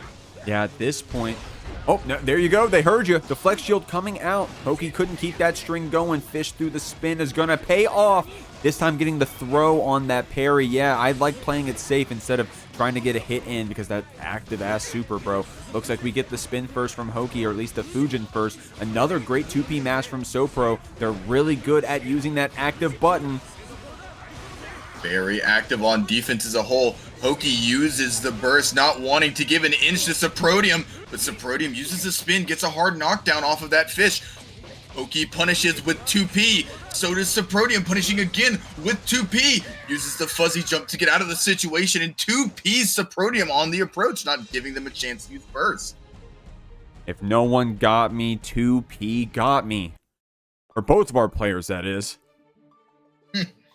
Could not be more adequate to describe what's going on in the set right now. Hoki here. Yep. 2 games on the board. First of 3 formats looking good for our green Anji, but Sopro taking it to this last round. We'll have to see, man. Very scary situation here if you're Soprodium, not dropping a single set the entire tournament and just being put on your back feet here by Hoki. And Hoki, man, Hoki been on a heater. Having to come in from that loser's side, of course, it's a riskier situation. Any loss sends you out of the tournament, but you've been hot all day, push to the limit against some great players, and it may be a blessing in disguise. Soprodium, coming down from having played steezered, wants to try to get that run back, but they're going to have to get through this Anji first. Hoki getting some good throws, but the parry comes out. At least, I was going to say, at least it was blocked, but Hoki answering back with their own. Perry trading here, going in for the kill, has the full screen low, gets the counter hit, and Hoki goes on to set point. Patriarch Panda with the raid. Thank you very much, homie. You came in just in time for a heater losers finals. These Anjis are playing out of their mind. Guys, please go ahead and shoot my friend Patriarch Panda a follow. Probably just finished running his bi-weekly EU bracket for Guilty Gear Strive. That's an open bracket, I believe, so the competition can get kind of crazy over there. Shoot my man a follow, please. I'm begging you. You came in at a good time. Hoki trying to take this set. Couldn't get that confirm off the projectile. Sopro with one last hit. Gonna press this 5P. Maybe a controller unplug, I'm not sure. Hoki with that run up parry. Said, hey man, I don't know what that was, but I'm going to grand finals. Coming from losers, clawing back from a crazy run is the Hoki from GGG, but not to be outdone. Steezer not dropping a single set his entire way to grands. We have Sin versus Anji. Let's rock. I'm loving this so far. It's been a heater of a tournament, and it's not over yet. Nice whiff punish right there on that Hawkbaker, but then went to the parry cancel after. Steezer getting an overhead red RC. Won't be enough to kill, but it's going to get us this hard knockdown. Hoki, you're going to have an answer with this 50 tension on this wake up. Anji having the big amount of burst here, uses the 50 tension to be able to parry Super Caesar out of their wake up option, but drop does bait out the DP. This is going to be a big amount of damage here. Gets the wall stick, converting into a kill off of a situation that was very dire. Yeah, you're not kidding, Ukio, because that Hawkbaker is a special move. It could have chipped us out, but some great defense there from Hoki kept us alive, and we were still able to punish it regardless. Steezer not getting caught by that pin. Hoki spending the burst to try to get out of the corner. A really deep spin called out by that far slash from Steezer, and now the tick throws are coming out here. Steezer doing what they've done all bracket, playing very patient, trying to control this neutral with normals, but just letting Hoki spin all they want in neutral because they know they can combat it. Doing so and taking the round there. Having that burst advantage now. We'll have to see if that comes up. Hoki picking you up with that Nagiha. Got you here on the corner. Steezer with some good defense. Try to check with that 2S. Oh no. Oh no. It was early in the round. It was early in the round. Nothing happened, y'all. Nothing happened. Going to this last round here. Loving what we're seeing from both of these players here. We still got that button check from each of them. So we're still warmed up regardless. We had a little bit of an intermission, but we're back and we're spinning through this beak driver. Steezer does have that full burst. Hoki opted to spend theirs a little early, blocking that overhead, blocking out this sin pressure, and that blocks are rewarded with a throw, but parrying that 6K. Great stuff. Both players being extremely respectful on defense here. Speaking of being respectful, goes for the burst bait after that far slash, gets another far slash counter hit, but look at this meter lead for Steezer. But Hoki is approaching 50 meter here, gets tagged by the 5K in neutral, and gets the parry to secure the first game of this grand finals.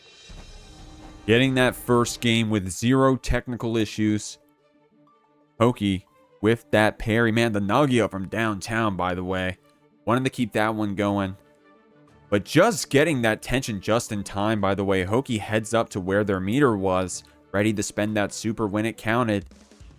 We'll have to see. Now, reminder, Hoki did go down to the loser side of the bracket earlier. But they're going to have to win 2 sets if they want to graduate today and keep that streak alive. Steezered been playing out of their mind with some of the best Game 5 sets I've seen, period. Coming here on this grand finals without dropping a set. You know, even though Hoki did drop a set, they deserve their place in this grand finals, doing that crazy of a run. But Steezer in this game 2 of this grand finals set, really not letting Hoki breathe, getting the dash cancels off of the close slash, but Hoki not afraid to use that 2P as we've seen before. Gonna punish that Hawkbaker, but we got the burst ready. Oh my gosh. The raw step forward grab. I love that. Hoki also showing us that empty hop grab. So say, hey, I got that tool in my belt as well. Maybe a little bit of a different shade of color, but gonna take you to the corner. Trying to spin out with that Rekka, man. Hoki got this projectile pressure on you. Steezer getting caught with that low. Red RC is going to send you through the wall, maybe, but not enough to kill.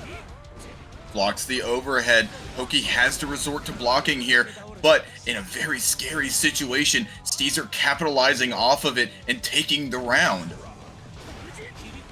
Good capitalization there from Steezer.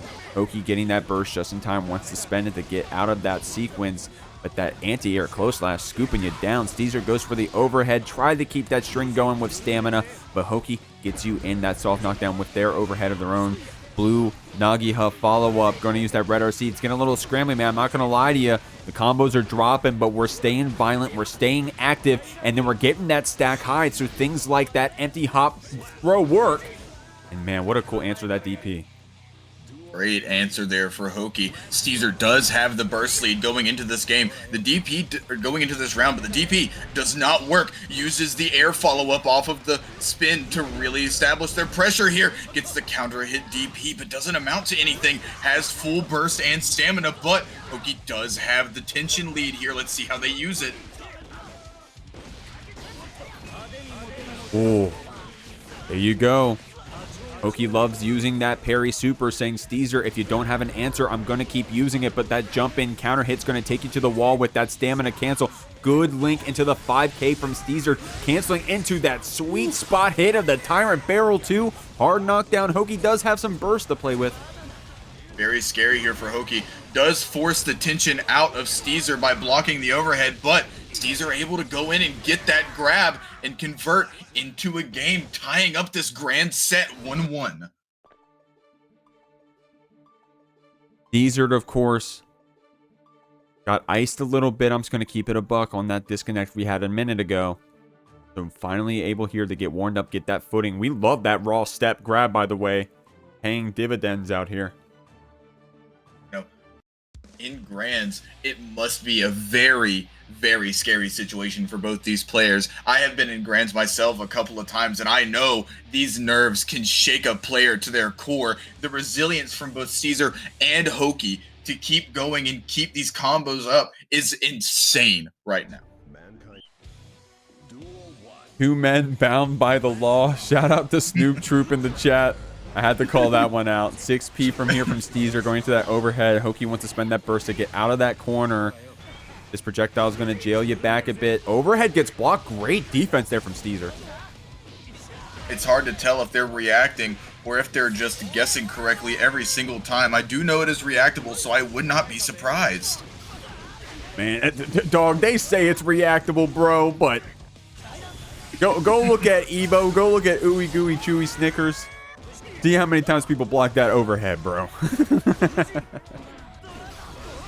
Delaying this Fujin pressure here from Hoki, really not wanting Steezer to continue, but Steezer able to BRC back, read the situation, jump in and get the round. Oh, okay. Empty hop throw gets tech. Steezer catching on to that option that Hoki likes to represent. Bursting to try to get out of there. 6Ping through that spin, getting a throw for the punish. I like that little bit of stagger there, trying to see if Steezer won the Hawkbaker out of the gap. But we're going to pick you up after that stamina, linking the 2K. Spend some more stamina, but you get rewarded with this wake-up parry from Hoki, saying, you got to show me an answer, Steezer, because I'm going to keep using this. Very patient and neutral, both running up and clashing on the 6Ps, and Steezer winning the trade. Has the 50 meter, but doesn't have the stamina anymore. Doesn't use the stamina to, or doesn't use the tension to get a hard knockdown, and it's just Poke City out here. Doesn't have the stamina to convert off of the Hawkbreaker full screen. Big grab bait? No, reaction. That's it. Yeah, that's the word. Those are the words. These players taking the words right out of our mouth, man. 6H into RTL. Did you press? Oh my God, that was cheap. Bro, great defense there from Hoki, bro. I got hit there. Holy crap. Bursting through the second of Hawkbaker. Whoa, man. Walking back and getting the punish. Has to use the burster to not die to the DP and is able to bait the other DP on the side. Hoki stays alive in this game. Oh my lord, man. Steezer with a really cool answer there with that 100 tension. But then Hoki with some good defense and then an answer back on those Hawkbakers. These are trying to get something started here. Got full stamina to play with, but Hoki got you mixed up with that same side. Going to send you through the wall. A lot of damage here. Steezer does have 50 tension in a second and may also have burst to have a second chance if it builds up in time. If Hoki lets you get it. No! Hoki drops here. That might have wall stuck after the burst gets gained. Very patient neutral from both players, but Steezer, winning in the resources department, has almost 100 tension but doesn't have any more stamina. Gets the spin here and the charge does to get the game. Hoki goes up 2-1. Man, Steezer showing you that tap dust after that 100 tension RTL earlier. Hoki saying, hey man, if I can block it, can you? Hit me with these overhead hoof stomps all day, trying to jump in on me with these overheads. What about you blocking an overhead? Tap dust comes out. Hoki gets another game on the board. Big stuff from both players. Steezer really playing patient in this neutral, trying to bait out any options that Hoki tries to throw out from his side of the equation, but it's just not amounting to what Steezer wants in this game plan of this first set. Now, Steezer fans, I need to hear ya. This Sin has been cooking all day up here on the winner's side. We said it before, hasn't dropped a set. Played some of the best game 5s I've personally seen, period, here in this academy, in this beginner bracket of all places. But the competition is heavy out here. A lot of skill is on display. These are catching on that overhead, calling out that backdash from Oki, layering our pressure with this wild assault, getting these throws in. But the downside to that situation is that they had to use a lot of stamina to do it. Doesn't elect to use the super here, may not have hit on round start, but Hoki's able to get these mixes going, baits the DP, but doesn't convert off of it. Didn't have the 50 meter, but does now to push to the corner. Doesn't get a wall break, gets the empty jump back JS to try to get some pressure started. Looping needles, not wanting to do anything, baiting the DP, but doesn't bait the burst. Gets the grab and secures the round from Steezer. Man, Steezer showing you that empty step throw. It's so good. Such a great answer to the spin from Hoki. Good pressure from Steezer. Gonna link that 5K into a wall break, but Hoki had the burst ready. Didn't want to give away that positive bonus and is now going to get out of this corner with a punish. You're in a great situation here if you're Hoki. Steezer not having any stamina to speak of, gets hit by the low. We're going to get a big conversion here. Empty jump back JS. The pressure of the gods. Does Hoki block this? No, the backdash gets caught and we're in the corner for Steezer. And going straight into those hoof stomps. Steezer didn't have the stamina to turn that Hawkbaker into a wall splat, but the next hit will do it on a pixel. Hoki, you gotta have a crazy answer here. But Steezer with that jump back, jump normal, gets another game on the board. Jeek, I cannot believe it. It would make sense that this first set of grand finals goes to game 5 after the kind of tournament that we have had here. Steezer is no stranger to these game 5s, Ukyo. You're right. This is where they're comfortable. This is where they play hot. Hoki has played well in a couple of game 5s themselves. That loser run was filled with fierce competition from Waffle to many other players that have stood in their way. That popping off, by the way. Some rooting for this Steezer. Some rooting for this streak. We'll have to see. Letting these intros play out, getting our breath caught here a bit. Steezer playing hot, showing us some cool answers, especially with that empty step throw. Hoki with these stun dippers from downtown with that Nagihas linking into the 5K.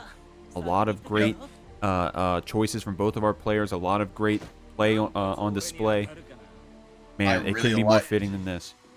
I really like them letting the intros play out to try to get themselves and collect themselves. This is game 5 of our first set of grand finals here at the Jeekly Academy 11. Possibly a first set, Hoki. If they win this, we'll reset the bracket. But Steezer said, hey, maybe I don't want it to go that far. I don't mind game 5s, but game 10s, I don't know about that. It would be nice here to win and graduate and get out of this Jeekly Academy, proving myself on this Sin. Hoki trying to do the same on their Anji, but they have to from this loser side of the bracket. Steezer clapping you here with that overhead getting blocked with the full charge dust. Full charge dust. If they complete the combo here, they get a charge dust, or they get positive bonus even if they were to breaking the wall, but Hoki's not a big fan of that. Doesn't want to let the pressure go. Uses the 50 meter to convert, gets the wall stick and kills. Oh my god, that was so close right there. Steezered in another world Hawkbakers and takes the round, but Hoki with some aggressive pressure didn't give him any time to breathe. Okay, trying to get something started with this aggressive button pressing, but Steezered gonna capitalize with that stamina cancel, taking you to the other side of the screen and breaking the wall for it, but Hoki ready with that burst. Hoki not letting them break the wall here. Steezered the only one with burst, but watch out. While this may do a good bit of damage, Hoki does have 50 meter, gets the mix off of the Fujin follow-up, makes Steezered use the round, ducks the grab, and gets themselves into a great situation with the jump in. And Steezered doesn't have any stamina to play with, so even if we get another chance here, it can be dire, but Hoki, with the counter hit close slash on that wake up, resets the bracket, and we got another set for you. Okay, I'm not biased. Good stuff from Steezered there in that first set, but Hoki turning the tides of battle after getting into a game 5 set. Both players are now on the loser's side of the bracket, and I'm excited to see what happens in this next set. Okay. Man, couldn't be more fitting than this. Steezered said, man, I've been winning these game 5s. I guess I'm going to have to take you to game 10. I guess I'm going to have to show you that I can take you to this game 10. Hoki, of course, wants to win it. Coming from that loser's side, making a hell of a loser's run for themselves, winning the Anji mirror, by the way, wants to try to get another GGG graduation under their belt. But Steezered is the raid boss on this awesome sin, pushing Hoki to the limits. I love this set so far. Hoki calling out the jump back there from Steezered on round start. Steezered trying to be very patient, but getting opened up here by Hoki. Man, this pressure, this situation, tries to air grab, but it misses. Hoki goes for another air, gets the mix on the left, right, and gets another hit in the air, but Steezered not out of it yet, blocking the overhead on reaction, it seems. Beak driver to finish off that combo, putting Hoki into the corner, spending that YRC and then getting an aggressive back throw to get out of it. Uses that projectile to try to keep the Hawkbaker down. Waits, he's very patient, waiting for a wake-up option from Steezered. Gets the punish. Hoki gets the first round. Had to use burst to do it though, so resources are going to play a factor inside of this game. Steezered almost at 50 bursts again and starting off this round by getting a jump back JS into confirming into a decent combo. Doesn't have the stamina here, is only working with 1 bar, going into reset after reset, hard knockdown after hard knockdown. And Steezered right here, keeping it simple, letting that stamina build back up, and now we got 2 to play with, and Steezered showing us before that we're ready to do that empty step grab, but so far in this round, does so with the counter hit 6P to start off the interaction, getting a perfect bring us to the last round. No, Hoki really representing these options on Anji, playing defensively, but Steezered really punishing it. Oh, blocks the overhead again. That's minus frames for Hoki. Gets punished and put into the corner. Has to use the burst. Look at Steezered, a lack of resources on their side. Gets counter hit. Gets caught mashing in the air, but doesn't convert off of anything. And Steezered doing a lot with these 6Ps, by the way. Hoki, we got to see how they change their pressure in answer to that, because Steezered is going to run away with this set with these anti-airs. 100 meter right there, but the follow-up Hawkbaker does the wall splat instead. We got to get a hit here. Doesn't confirm it to the red RC, but that 6H move forward normal takes this first game of the Grand Finals reset. You know, Steezered doing some great stuff here, adapting to all these challenges in the air by Hoki, doing 6Ps, doing grabs, not getting hit by the same mix that they were before, calling out these backdashes that Hoki's doing inside of pressure to try and get themselves on the forefront and take advantage of those recovery frames that Sin has. Oh my lord. Shout out to Steezered, by the way, playing that team of 3. You got that team of 3 rank down there. I see you. I think after it released, I forgot about it. Right, here we go. Game 7 of the Grand Finals of the Jeekly Academy 11. It's been a heater so far, y'all. Thank God we ran that ad, by the way.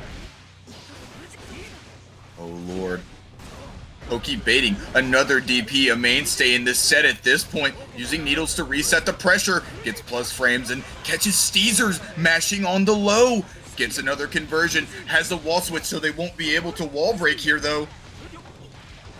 Empty hop grab, it gets a punish. Oh, and the stagger 2K on that projectile. Great Oki there from Hoki, gets the pickup. Hoki, if you'd have it, gets the spin on the round start, is being very careful with these pressure situations, gets the overhead, goes and shimmies the grab. We're gonna get, oh no, they dropped! Dropped them all, I call them. Going to confirm it to this super. Now steezered, hard knockdown, but has burst to play with. It's going to have all that stamina. It's going to have 50 tension soon enough here. The overhead connects. We cancel into that stamina. Wanted to keep it going with the Hawkbaker. Luckily wasn't able to get punished because Hoki was too far away. And now we're probably going to get sent through this wall. Good answer back from this Sin with the Tyrant Barrel. But doesn't get the clean hit off the Tyrant Barrel, sacrificing damage in a situation where it's really needed. Doesn't blocks the overhead, gets the needle reset pressure, heads the close, the far slash, gets clipped but has to burst, doesn't have a choice. Burst coming out from Hoki here, this could be a returning factor. Oh, didn't get the 50-meter spend after to confirm that round. But a still awesome answer with that air RTL, BRC the drift forward, but the tech was amazing. Oh, no. Good counter hit jump normal from steezered. Oh my lord, doesn't give you a chance to breathe. Steezer snatching that round from the jaws of defeat, is able to get a jump back JS to start this pressure, messes up the combo, but that's okay. Gets another confirmed, doesn't have the 50 meter, but is in a really good spot here if you're Steezer.